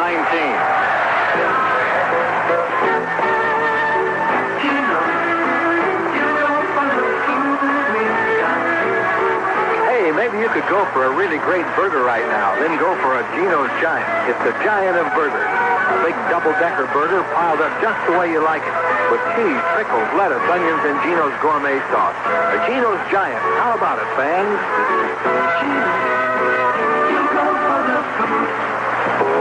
Remember how quickly last winter slipped in on us? Well, summer has a way of doing the very same thing. One day it's comfortably cool, and the next day, bingo, you need your car's air conditioning. Will it be ready?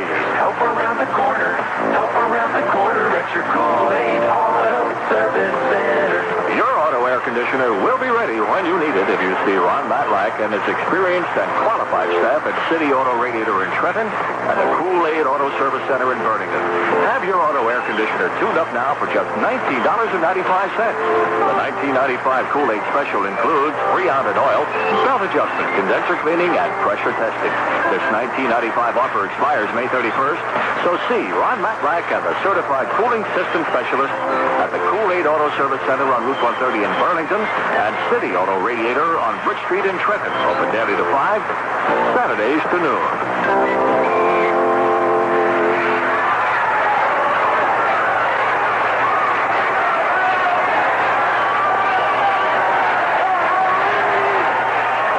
We're going to the last half of the 7th inning at Wrigley Field in Chicago. A very strange and interesting ball game unfolding. And it's not one. The Phillies only lead this by 3 runs, and if they proved any point at all is that enough is not enough here today. They lead 22-19.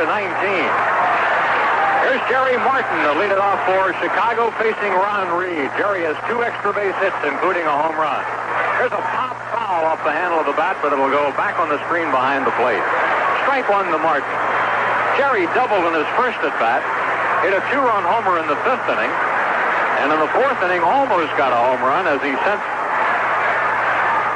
Gary Maddox to the wall in center field, or I believe it was Greg Gross in the ball game at that time, to the wall in center field to bring it in. Incidentally, Gary Maddox suffered an injury in this game, a slight strain to a muscle in his side, not thought to be very serious. Next pitch on the way to Martin. Ground ball to Boa at short. Larry's got it. Throw to first in time, and Martin is out. Haven't been many times in this ball game when the leadoff hitter hasn't gotten on. Cubs have had hits in every single inning. They have failed to score only twice in the 2nd and 3rd. Here's Barry Foote. He's 2 for 4, single and a double. And Barry got both those hits in the same inning, the 5th. Inning number 5 was the big one for Chicago. That's when the Cubs got 7 runs. Their second biggest inning was the opener. runs. Pitch on the way to Foote. Swing and a miss, a strike. Phillies' biggest inning was the third. They got 8. They had scored 7 in their first at-bat today. What a ball game. Fried winds the one-strike pitch to Foote. Off speed, and it's over for a strike call. Kingman, with 3 home runs in the ball game, has hit them off 3 different pitchers. 1 off Lurch, 1 off Bird, and 1 off Reed. Low and inside. 1-2 the count on Barry Foote. Bobby Mercer waiting on deck for his first at-bat in this game. Foote grounds the ball to Schmidt at third base. He drops it, scrambles, picks it up, throws to first, late. Mike, who has already been charged with an error in this game, will probably get another one. Mike's getting some in-between hops down there, and those balls are hit sharply. Ordinarily, you see Mike suck those up like a vacuum cleaner, but it's one of those days you just hold your breath every time a hitter walks up there. Schmidt is charged with his second error of the ball game and his 5th of the year. And here's left-handed batting Bobby Mercer. Bobby's first trip to the plate. He's hitting at .283, 4 home runs and 14 runs batted in. Pitch on the way to Mercer on the outside corner, a called strike.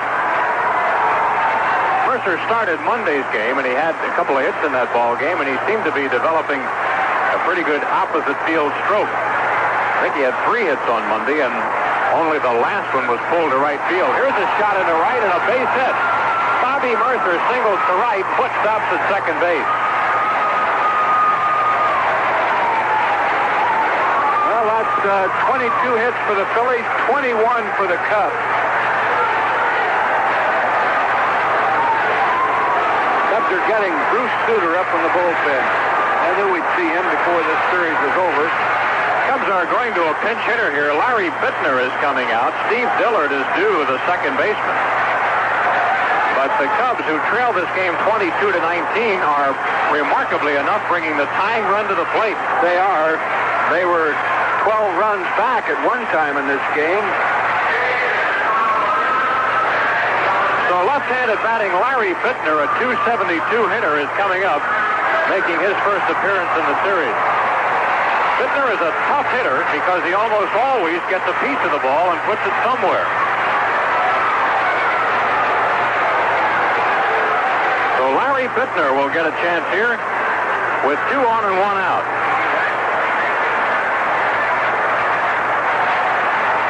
Bittner, an Iowan in his 8th year in the major leagues. He's 31 years of age.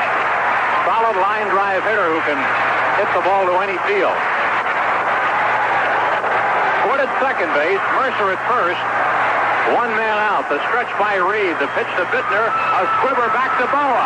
Runs to the bag. 1. Throw to first. A double play. Bittner has grounded into a 6-3 double play, and the inning is over. Chicago in the 7th. No runs. 1 hit, 1 error, 1 man left on base. At the end of 7, the Phillies lead at 22-19.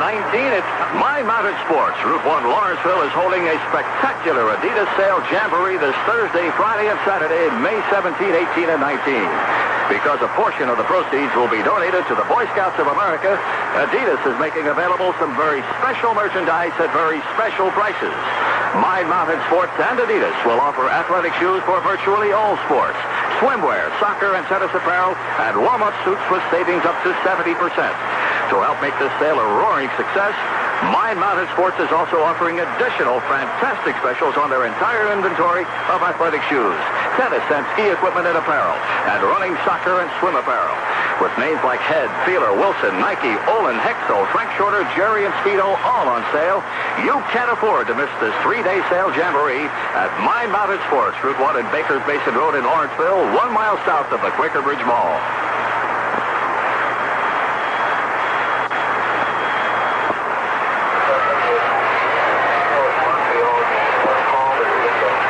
Inning baseball, here's Harry Callis. All right, thanks, Andy, and it's time now, fans, for another Daily News home run payoff. Listen to this. For a limited time, the Daily News is doubling the cash payoff on a hit by every Phillies player. Every player.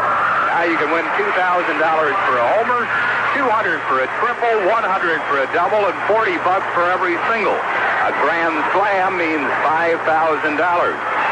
And, of course, if it's a slam by Pete Rose, you can win $10,000. 10,000 big ones. Use the entry coupon in the Daily News while there's still time to cash in on the expanded double payoff. Nick Kelleher, the new Cubs second baseman. Pete Rose leads off for the Phils. He's had in this game a mediocre day. 2 for 5 with 2 doubles. 4 runs scored. Pitched to him by Burris, over for a called strike. 22-19 in the 8th inning. Here's a pitch to Pete Rose, inside for a ball. It's 1-1. Rose batting in our Daily News home run payoff for Jerry Williams, 16th Street in Philadelphia. Pitch to Pete is low for a ball. It's 2-1. 22-19, Phillies lead. Here's a 2-1 pitch to Pete. Swinging a ground ball up the middle, a base hit to center field. Pete Rose has just picked up the Phillies' 23rd hit of the ball game. His 3rd hit, and Jerry Williams, you win $40 on that base hit. That'll bring on Mike Schmidt. He'll be batting for Anthony Messina of 8th Street in Philadelphia. Schmidt, oddly, is 1 for 2 in this game. A 3-run homer, a pop-up, and 4 straight walks. That's the first hit given up by Burris.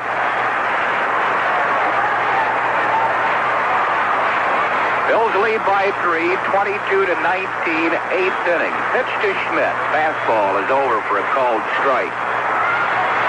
1 strike to Mike Schmidt. Schmidt in a wild game here a few years ago. He had 4 home runs. Here's the 1-strike pitch. Called strike on the inside corner. Schmidt not happy with the call. He's in the hole, 0-2.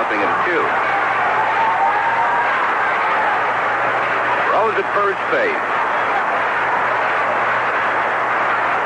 Now the stretch by Burris. The 2-strike pitch. Swing and a very high fly ball right field. Bobby Mercer fighting the sun. Makes the catch, and Rose will hold on at first base. So Schmidt is out, and Anthony Messina of Philadelphia will get 4 reserve seat tickets to a future Phillies game. And that'll bring on Del Unser. Unser will be batting for Genevieve McDermott, 15th Street in Philadelphia. Del has 1 hit in 5 official at-bats. He has scored a run and driven in a run. Rose at first base, 1 out of the 8th. Pitch to Unser is over for a strike call.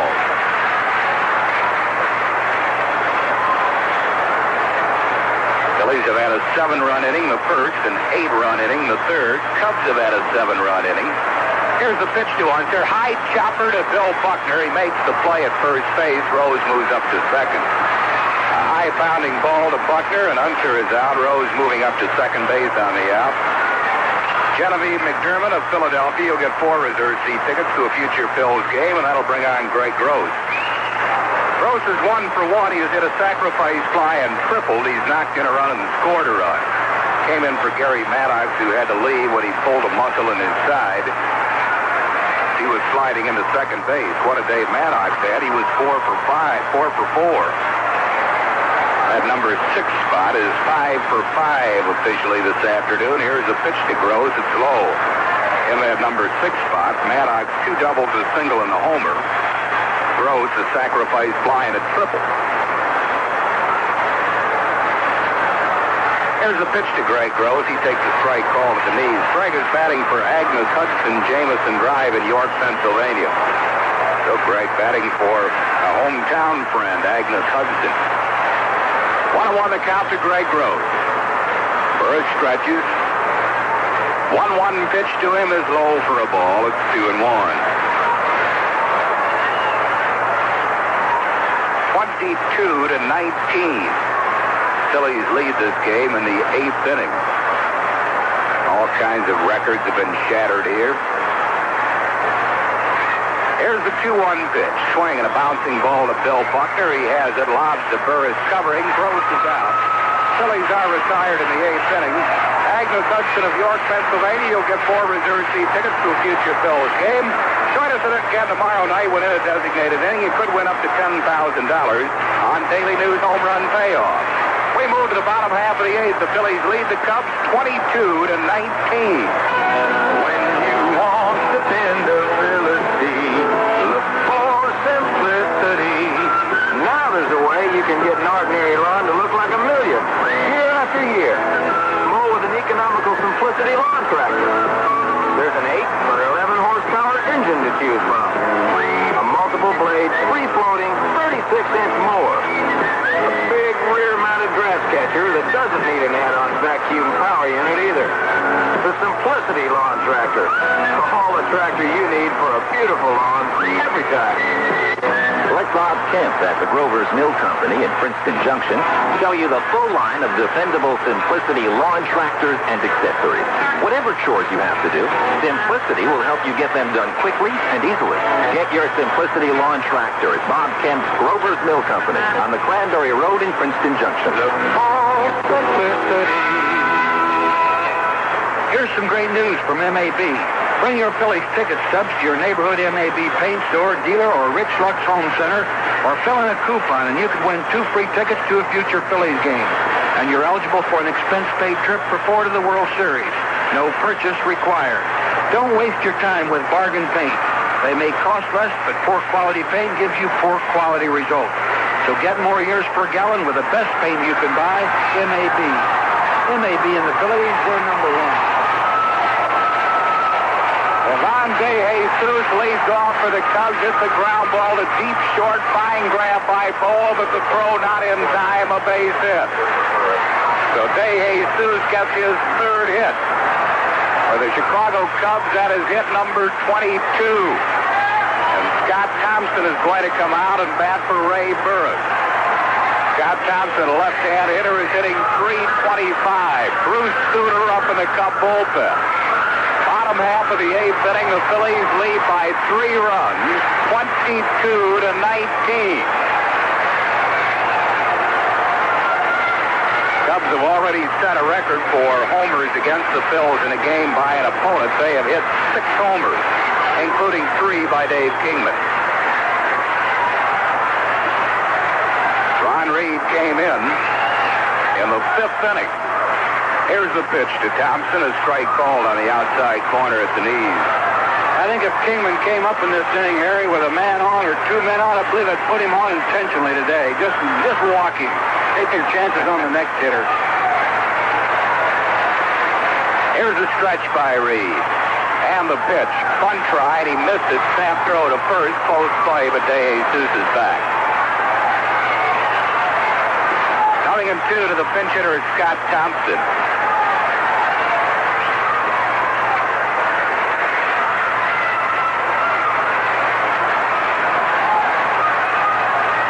Time has been called as the bullpen ball gets loose where Bruce Sutter is warming up. This game is evidently in the hands of Ron Reed. Nobody has been throwing in the Phillies bullpen since Reed came in the 5th inning.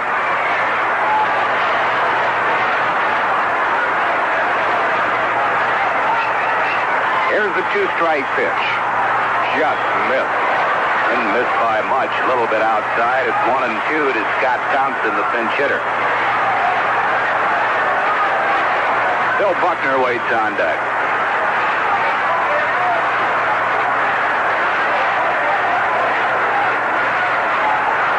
There's a stretch by Reed, the 1-2 pitch. Swing and a ground foul down the first base side.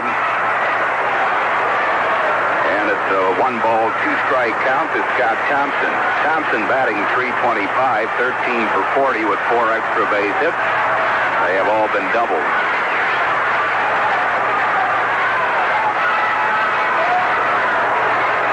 Last year he had a good year at Wichita where he had .326. Pitch to him. Swing and a foul, backing out of play. Ball and 2 strikes to Thompson.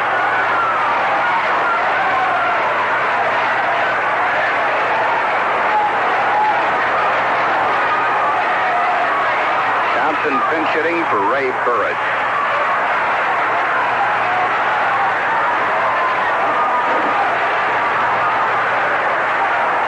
Two pitch to him, just missed outside. It's 2-2. Ron Reed, since he's been in, has been charged with 3 runs.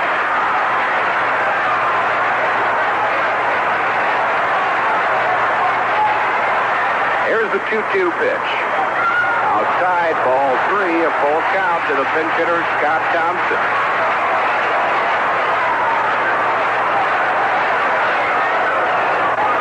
Bills leading by 3, 22-19, bottom half of the 8th inning. Here's the stretch. 3-2 pitch. Swing and a drive to deep right field. McBride back, can't get it over his head and off the wall. Fake holds Scott Thompson to a single with a fine play off the wall. Moving up to third base is Ivan De Jesus. Now the Cubs have runners at first and third. Nobody out of the 8th. We'll pause for station identification on the Phillies Baseball Network. You're listening to Phillies Radio, the spirit of New Jersey, 1350 WHWH Princeton. Here's Bill Buckner. Buckner is 3 for 5, including a grand slam home run. He's up in 5 runs. De Jesus at third. Scott Thompson at first. Raleigh Eastwood starting to throw in the Phillies bullpen. Nobody out in the 8th inning. Buckner swings and loops one into shallow center. It'll fall for a hit. Coming in to score, De Jesus. Thompson at second, and it's a 22-20 game. And here comes Big Dave Kingman. Well, the Cubs right now have more hits than the Phillies, 24-23. I have never in my life seen anything like this. Danny Ozark is out of the dugout, headed towards the mound with the Big Dave Kingman up there, who's already hit 3 prodigious home runs in this game. And the last one he hit, the third one, went further than the first 2. Kingman with 3 homers in the game has knocked in 6 runs. Cub runners first and second. Kingman wants a word with Joey Amalfitano. You don't think they'll have him fun here, will you? I don't see how, but Kingman has bunted before and bunted for base hits. Danny Ozark has had his say to Ron Reed. Thompson at second base. At first base, Phil Buckner. Nobody out. Phillies lead it 22-20. Bottom of the 8th.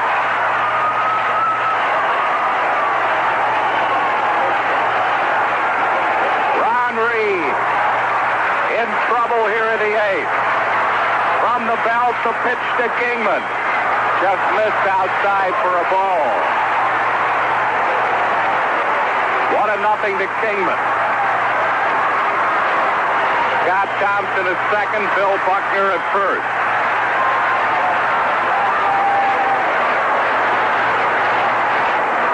What a ball game this has been. And it certainly is not over yet. 22-20, Phillies lead. Bills will have to look at Bruce Sutter in the 9th inning. 1-0 pitch to Kingman. Fastball missed inside. It's 2-0. Reed thought it was there.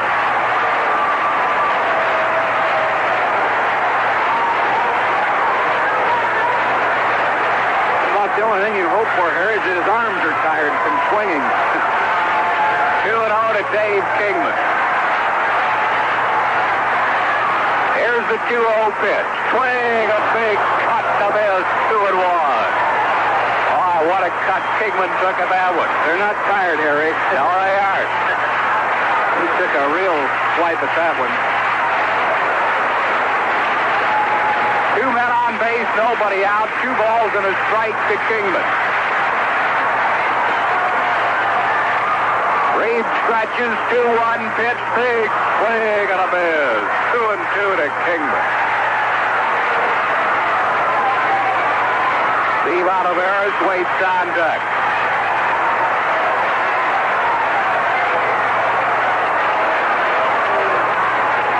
Kingman back in the batter's box. Here's the stretch in the 2-2 pitch. Swing and a pop fly into center field. Greg Gross right there waiting, makes the catch.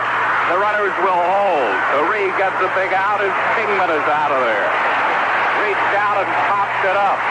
That's 1 down. That'll bring on Steve Oliveras. He's 1 out of 5 with a home run. switch hitter, will bat left against Reed. Reed trying to protect this lead here in the 8th inning.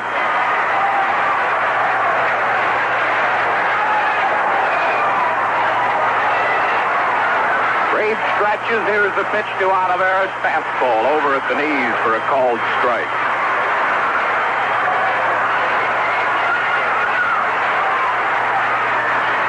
(22-20). Phillies leading bottom half of the 8th inning. Reed stretches. One strike pitch. Change grounded sharply. Backhanded Mioli. Fumbles but puts the ball up for a force there. A hard hit ball. They had the double play, but Mioli juggled the ball. They got the force at second base on Bill Buckner for out number 2. Moving up to third, Thompson. Oliveira safe at first on a fielder's choice. And here's Jerry Martin. Well, you hate to give him another shot at a long ball. That was a tailor-made double play. Mioli made a good play on it, but he had it. And they would have had the double play easily, but he let the ball drop out of his glove. They did get the force out at second, but Martin should never have gotten a chance to swing here. Martin's 2 out of 5 with a double and a home run. The pitch to him. Ground ball up the middle, a base hit to center field. Thompson scores the 22-21 ball game. The Phillies lead down to 1. Jerry Martin grounds a single to center field. An unbelievable game, and the Phillies lead down to run with 1 with runners at first and second and 2 out. Harry, I'm speechless. Here's Barry Foote. He's had 2 hits and 5 at bats. 2 men on base, 2 outs. The pitch to him. Pop foul out of play. 1 strike to Foote. Cubs have 2 across here in the 8th, trail it by 1, 22-21. Foote is just smothering home plate. He's really trying to jerk the ball. Here's a stretch by Reed. 1 strike pitch. Fastball inside, snap throw to first, not in time. Ball and a strike to Barry Foote.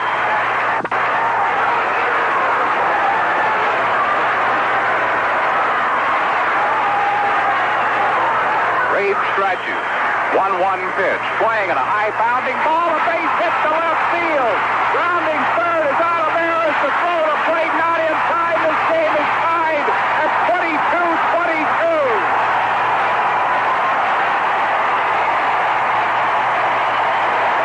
I don't believe it. Do not believe it.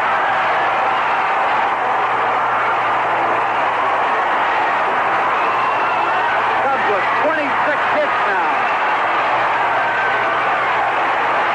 The Phillies once led this game 21-9. It is now 22-22. Bottom half of the 8th inning. Martin at second base represents the go-ahead run. Foote at first base, and here's Bobby Mercer. Mercer has singled in his only at bat. An incredible ball game. Never seen one like it before. Probably never will see another like it again. 22-22. Bottom half of the 8th inning. The Phils will have to look at Bruce Sutter in the 9th. The pitch to Mercer. High for a ball.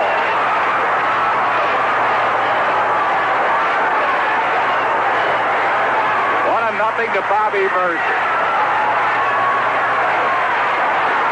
Now the stretch by Reed and the pitch.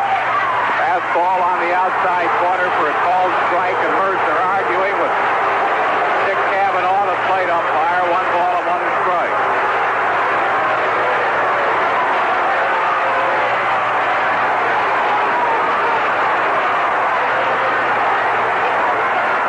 Ball and a strike to Mercer. 2 men on base, 2 outs in the 8th inning.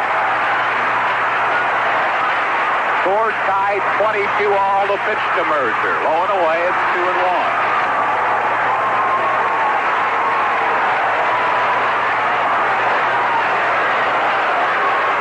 Well, as we've told you, anything can happen in this ballpark, and it certainly has today.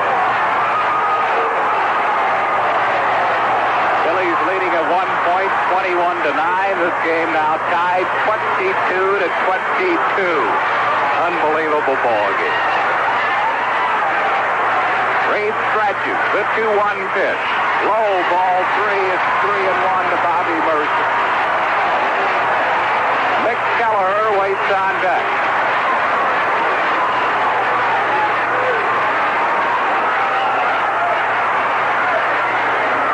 Here's the stretch by Reed. 3-1 pitch. Swing and a miss. He chased the high fastball. Full count to Bobby Mercer.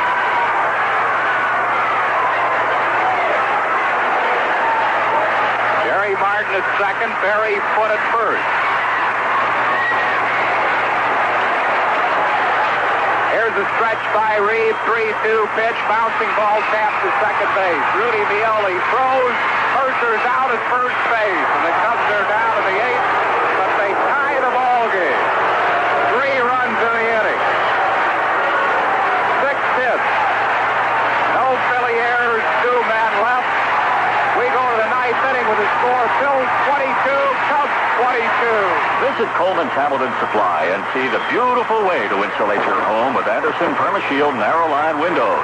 Learn how their weather-tight wood core design, double-pane insulating glass, and durable vinyl exterior can save you money on household fuel bills. Anderson PermaShield windows are easy to clean and operate, too. Choose from many sizes of energy-saving Anderson PermaShield narrow line windows at Coleman's Hamilton Supply, open till 9 Friday at the corner of East State and Clarkner Avenue, exit 65B off Route 295. You know the saying, one good turn deserves another? This is Jack Baker, and the best turn you can make for fine dining is onto Route 33 in Hightstown, where Baker's Warside Restaurant is located. In return, you'll enjoy my fresh seafood or tender steaks and friendly service in casual, inviting surroundings. At the Warside, we have 2 specialties. One is great seafood. The other is making sure that dining out is something special for you. Baker's Warside, Route 33, Hightstown. Turn to us for fine food. We have a couple of changes for the Cubs here in the top of the 9th. Bruce Sutter coming in to pitch. Scott Thompson goes out to play center field. So Thompson will stay in the ball game. Bat in the number 2 spot. And Bruce Sutter, the pitcher, will bat in the number 6 spot, vacated by Jerry Martin. So Martin is out of this game. 22-22. 9th inning. And the Phillies face an old nemesis in Bruce Sutter.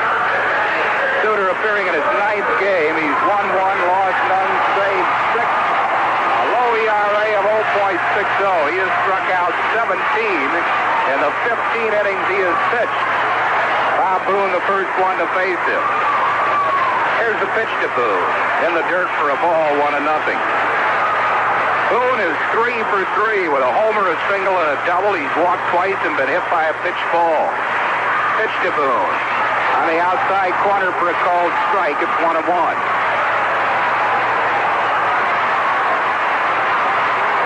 Here's the 1-1 pitch to Boone. In the dirt, ball 2. Sutter throwing a split-fingered fastball low. 2-1 to Bob Boone. Boone wants the plate umpire, Dick Cavanaugh, who's had quite a workout today, to look over that ball.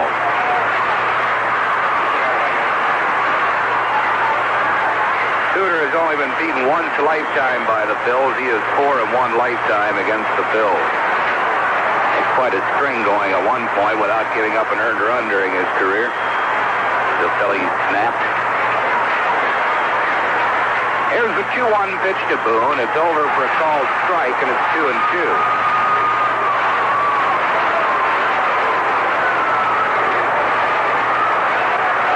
2 balls and 2 strikes to Bob Boone. 22-22 game, 9th inning. Here's the 2-2 pitch. Swing and a punch shot into center field. Scott Thompson there makes the catch.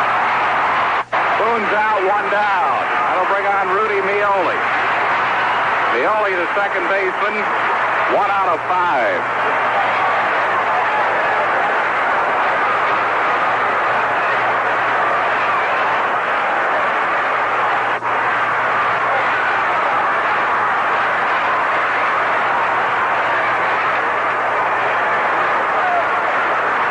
Tim McCarver has moved into the on-deck circle to bat for Ron Reed. Here's the pitch to Rudy Mioli. Called strike at the knees. Mioli does not like the call. Thought that split-fingered fastball was low. One strike.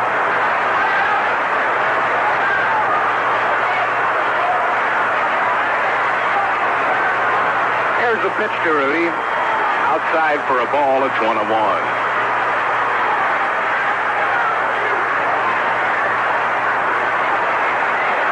Wind up by Suter, the 1-1 pitch.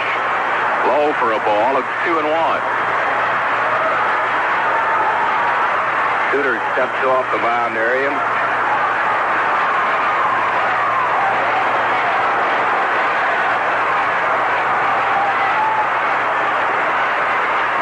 Here's his 2-1 pitch.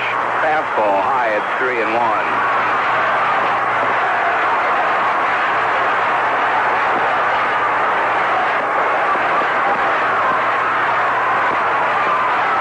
Here's the 3-1 pitch to Rudy Mioli. Outside ball 4. Rudy's a base runner. Now Mioli at first base. One out and Tim McCarver coming out to bat for Ron Reed. Suter in 1977 tied a Cubs club record when he saved 31, tying a mark previously held by Ted Abernathy.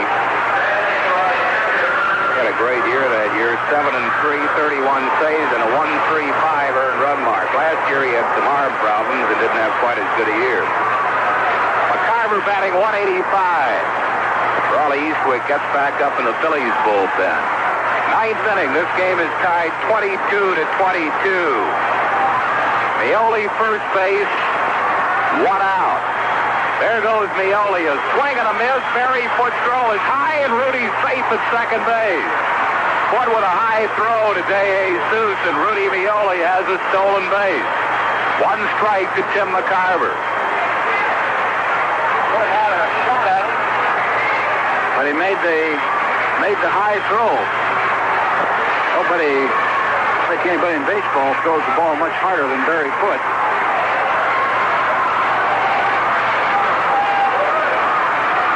One strike to McCarver with one out. Mioli at second base. Ninth inning, 22-22 ball game. The pitch to Tim, swing and a bouncing foul down the first base side. It's 0-2. 0-2 to Tim McCarver. Pinch hitting for Ron Reed. Well, this game now in the hands of Bruce Suter for the Cubs, and it will be in the hands of Raleigh Eastwick for the Phillies.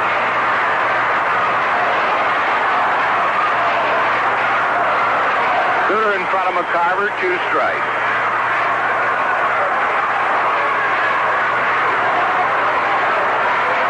Here's his stretch, 2-strike pitch. Fastball just a bit high for a ball. It's 1-2. Like that home plate umpire was just about ready to raise that right arm. Ring him up. Ball and 2 strikes to Tim McCarver.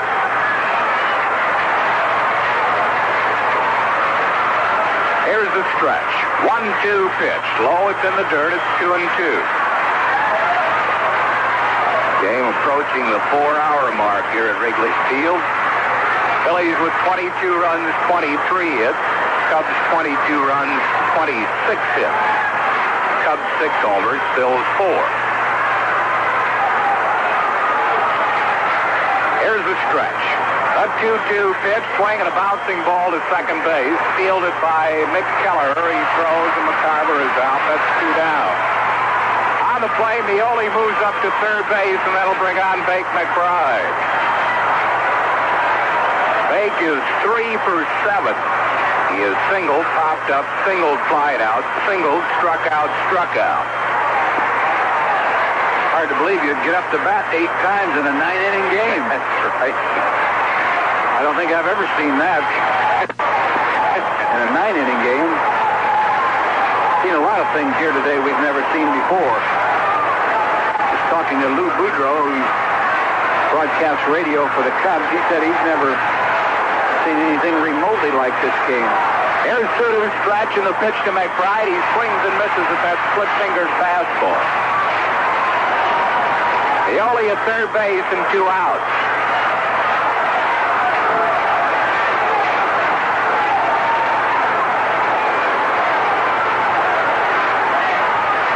Now the stretch by Suter. The pitch. Swinging a pop foul on a play, and Suter has McBride in a hole. No balls and 2 strikes. 0-2 to Bake McBride. 9th inning. Score tied 22-22.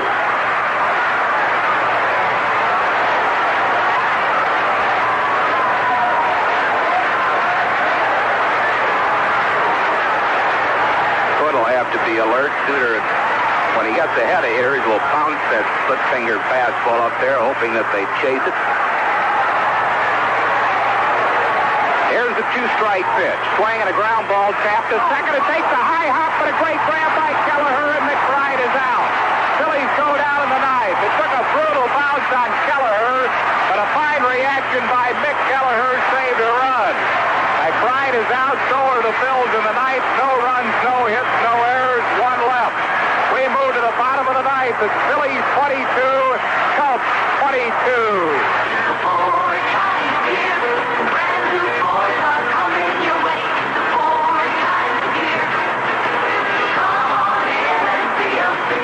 Time, Brookshire. You know, everyone's talking about economy these days, but at your Ford dealer's MPG headquarters, we're trying to do something about it. For instance, you'll discover 3 '79 Fords, sticker price under $4,400. The Federal Pony Wagon is base sticker price at $37.86.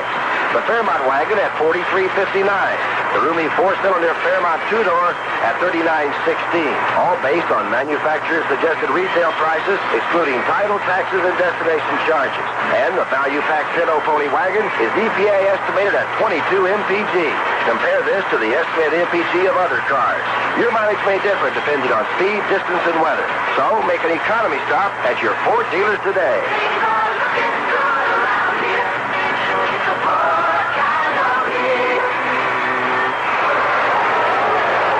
Phils have a great-looking new baseball cap ready for all you youngsters 14 or under when the Phils play the Chicago Cubs Sunday, May 27th at Veterans Stadium. This cap is a replica of the one worn by the Phils players and has an adjustable back to help fit every fan. That's Sunday, May 27th. A free Phillies cap for all youngsters 14 or under. Phils play the Cubs at 1:35. Bottom half of the 9th inning, the new pitcher for the Phillies coming in is Raleigh Eastwick, appearing in his 7th game. Raleigh's pitched 9 in the 3rd innings, has given up 9 hits, 8 runs, 4 strikeouts, 3 walks. No wins, no losses, 1 save, an ERA of 8 points. Mick Kelleher coming up for the first time in this game, hitting at 167. He's 2 for 12. It'll be Kelleher, De Jesus, and Scott Thompson. The pitch to Kelleher. Bouncing ball hits his shortstop. Larry Boa has it. Throws. A low throw dug out by Rose. 1 down. Rookie Rojas arguing that Rose was off the bag. Low throw by Boa, but dug out by Pete Rose. That's 1 away, and that'll bring on Ivan De Jesus. De Jesus is 3 for 5. As singled, flied out, struck out, walked, doubled, and singled. He has scored 4 runs. Eastwick on here in the 9th inning of a 22-22 tie. An incredible game at Wrigley Field. Pitch to De Jesus is over for a called strike.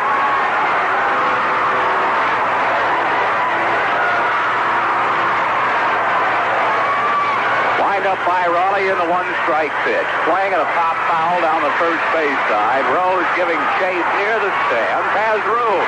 Makes the catch in foul ground. De Jesus is out. That's 2 down. That'll bring on Scott Thompson. Came in the pinch hit, got a base hit, and stayed in the ballgame to play center field. 2 outs in the Cubs' 9th. Raleigh Eastwick gets 1 more. We'll go extra innings here at Wrigley Field. 22-22 deadlock. Well, we haven't had enough action in these 9 innings. Might as well play a couple more.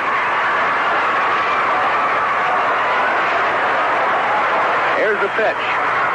Over for a called strike. 1 strike to Scott Thompson.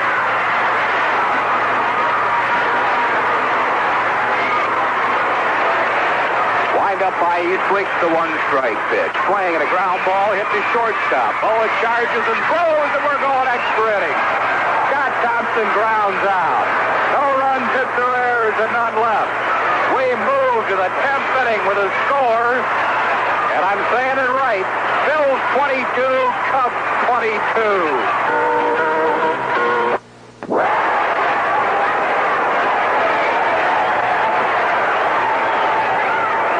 It's that time of the year again when you got your chance to go on the AstroTurf and take pictures of your favorite Phils. Kodak Camera Night, Saturday, May 19th. Phils at the Montreal Expos this coming Saturday. All fans with cameras will be permitted down on the field between 6:15 and 6:45. So plan to be there. Game time will be 7:35.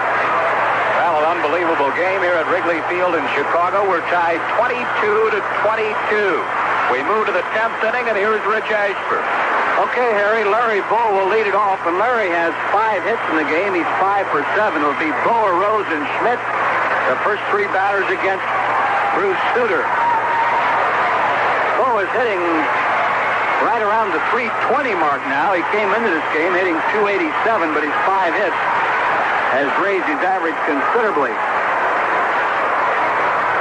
Larry Bowa leading off the top of the 10th inning. In a game that, well, I tell you, it's hard to describe. It's hard to figure how you got to 22-22, but it's a matter of base hits and a ballpark with short fences and a strong wind blowing out. First pitch to Bowa.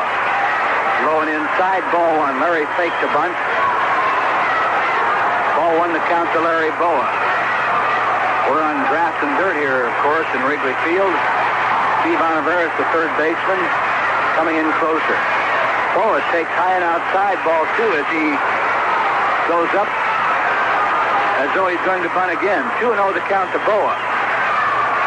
Sutter has a good fastball, but he's out pitches the split-finger fastball, and Bowa takes a called strike. Ball 2 and a strike on Larry Bowa. Cubs play Bowa to hit to the opposite field. Bowa ground ball to second, picked off by Mep Kelleher, over to first, and Bowa's out. Larry hit it sharply, but he's out of there. 1 down here in the top of the 10th. The batter's Pete Rose. Rose has had 3 base hits. He's been on base 5 times, 3 hits, a walk. He got on base on an error. Pete's knocked in 4 runs in the game. Pete's officially 3 for 6. First pitch to him. Check swing, and the pitch is high, ball 1. 22-22 here in the top of the 10th. Next delivery, check swing, foul ball, and the count is 1-1 on Rose.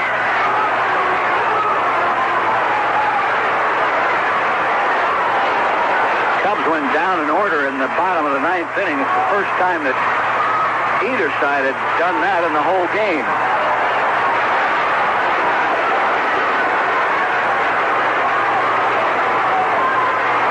Ball 1, strike 1 to Rose. 1 out here in the top of the 10th. Nobody on base.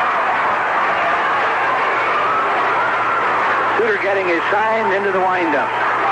Rose takes the called strike. 1-2 the count to Rose. Wind still blowing straight out.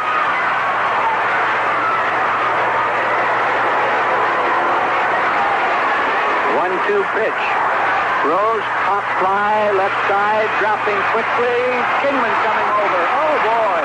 Good play by Dave Kingman as he caught the ball right on the foul line in shallow left field. 2 down, and we'll pause for station identification on the Phillies Baseball Network. You're listening to the Spirit of New Jersey, 1350 WHWH Sports Radio.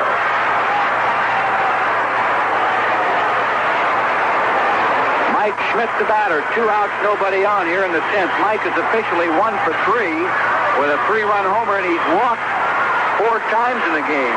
He walked 4 straight times. First pitch to Schmidt. Outside, ball one. Suter will pitch to Mike Schmidt very carefully.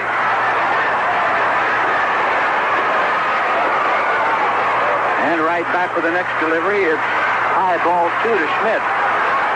If Schmidt gets on, Del Unser would bat. This kind of a game has just destroyed both bullpens today. But the Cubs have Bruce Suter in here just when they need him. In a tie game, an extra inning. 2-0 pitch.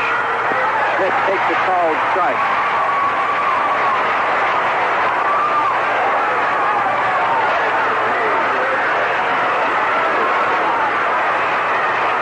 Two and one pitch is inside. 3-1 the count. Jesus, the shortstop, and Oliveris are almost standing side by side.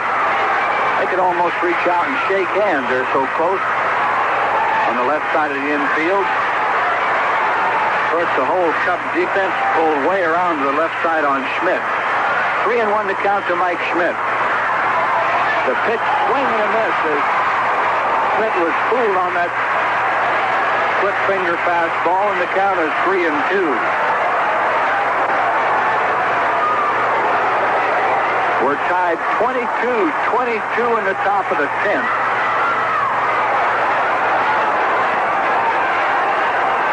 Three-two pitch. Schmidt, long drive, left field, and this is going to leave the ballpark. Over the fence, a home run for Mike Schmidt, and the Phillies lead it 23-22. Oh boy! Mike Schmidt with his second home run of the ball game. And that is his 14th of the year. He leads the National League in that department. A big home run by Mike Schmidt. He hit it over the fence, over the bleachers, in left center field, and the Phillies lead by 1, 23-22. And here's Del Unser.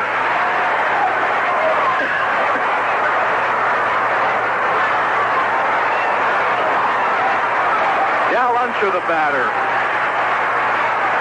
Unser has a single, and here's a called strike on Unser. Unser singled back in the first inning. He has had a base hit since, but he has picked up a couple of RBI. He swings and misses. Strike 2 on Unser. So Mike Schmidt has put the Phillies ahead 23-22. Only the second home run the Phillies have ever hit off Bruce Suter. Richie Hebner hit the other one. Unser swings and misses, foot drops the ball, fires to first, and Unser strikes out. But the Phillies have gone ahead on Mike Schmidt's home run.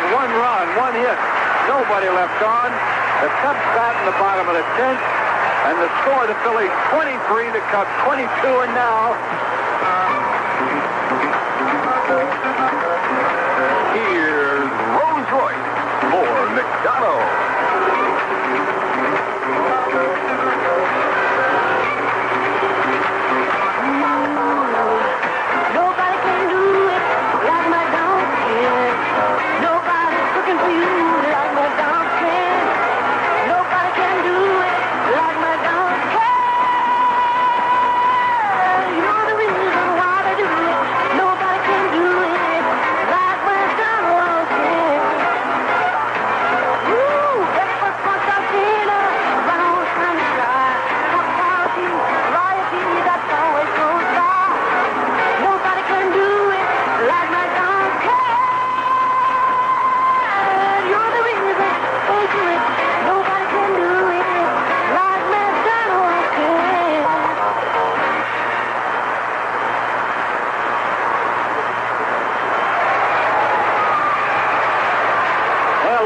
Batting here in the bottom of the 10th with a score of the Phillies 23, the Cubs 22, and the Cubs have the heart of their batting order. Buckner, Kingman, and Oliveris facing Raleigh Eastwick.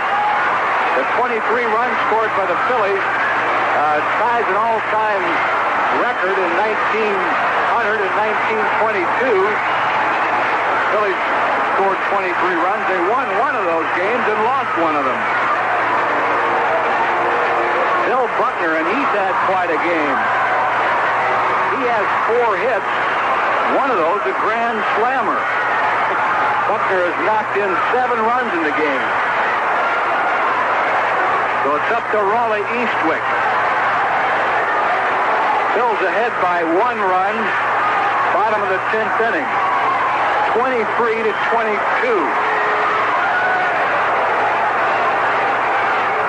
They can mark this date down, May 17th, as an unusual ball game, to say the least. Here's a called strike on Buckner.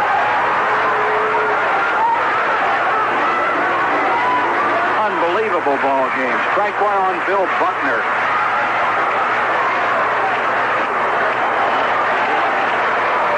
Buckner taking some extra time. We have a shadow falling across the infield. There are no lights here in Wrigley Field, and the sun is starting to set. Buckner pop-up. Might be playable. Mike Schmidt going back. He cannot get it into the Cub bullpen.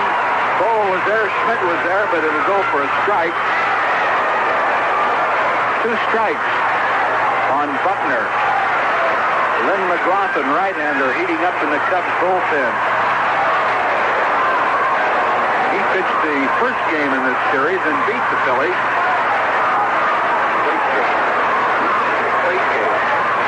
Right, he pitched a complete game. 2 strikes on Buckner. Eastwick winds. Here's the pitch. Buckner, fly ball, left center field. Going over is Unser. He makes the catch. Buckner is out, 1 down, and here comes Big Dave Kingman. Kingman has already hit 3 home runs in this game. Kingman has knocked in 6 runs in the ball game. Brother. 1 down. Here's Kingman.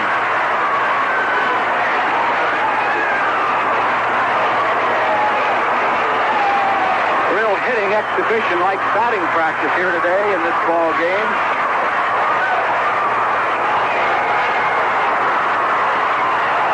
One down. Raleigh Eastwick ready to pitch to Dave Kingman. Kingman takes a called strike. You know what Kingman's going for, that nice, cozy left field fence. Schmidt puts the Phillies ahead, 23-22 with a home run in the top of this inning. Here's the 1-strike pitch. Kingman fouls it back, strike 2. 2 strikes on Dave Kingman.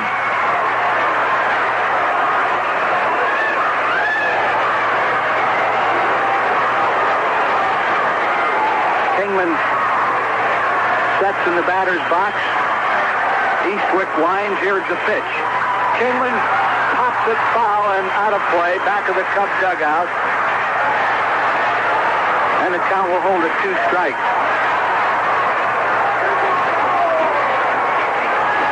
A nice, warm, pleasant, sunny day here in Wrigley Field.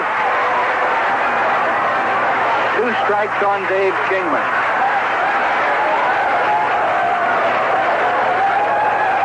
Eastwick's pitch. Foul tip.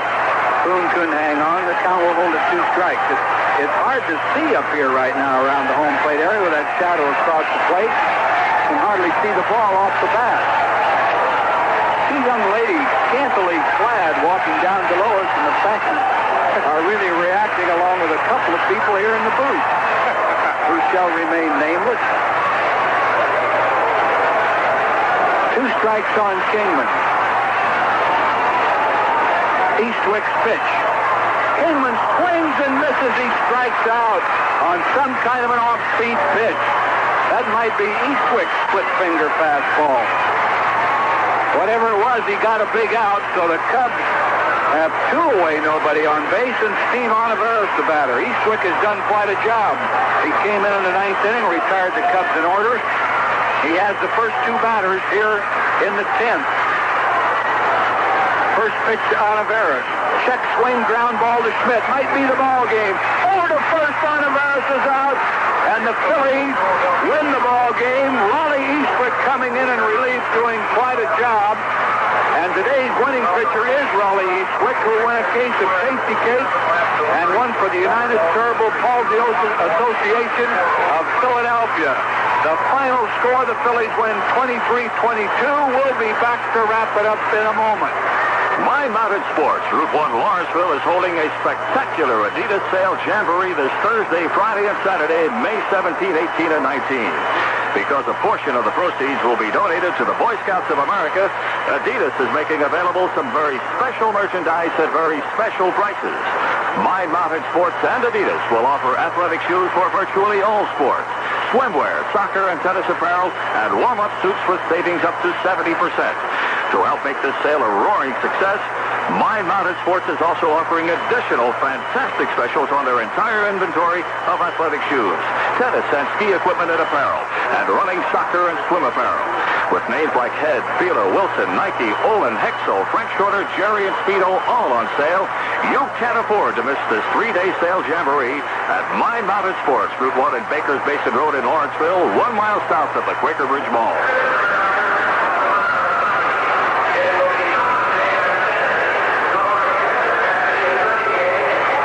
Unbelievable game at Wrigley Field has been completed with the Phillies winning it 23-22 on Mike Schmidt's 10th inning home run.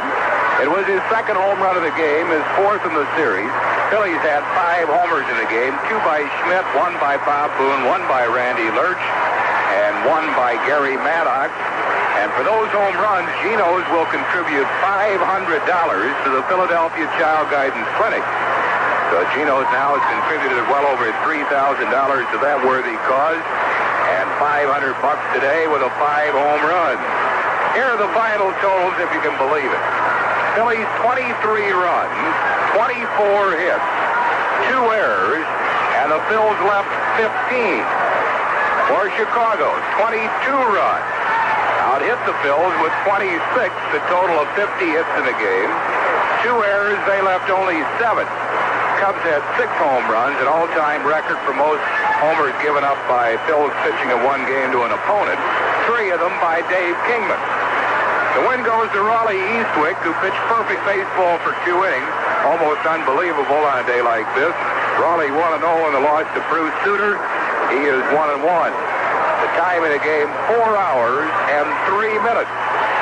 And the Phillies win this one 23-22. If you want to hear highlights of it, the highlight show will take about a half hour. Rich will try to condense it into 10 minutes on the Tasty Cake wrap-up show coming up here shortly. Jim Butka's been our engineer for this afternoon's game. Our executive producer, Steve Silverman. Phillies baseball is a presentation of the Philadelphia Phillies. For Rich Ashburn and Andy Musser, Harry Callis saying thanks a lot for listening. Final score once again in 10. The Phillies over the Cubs, 23-22.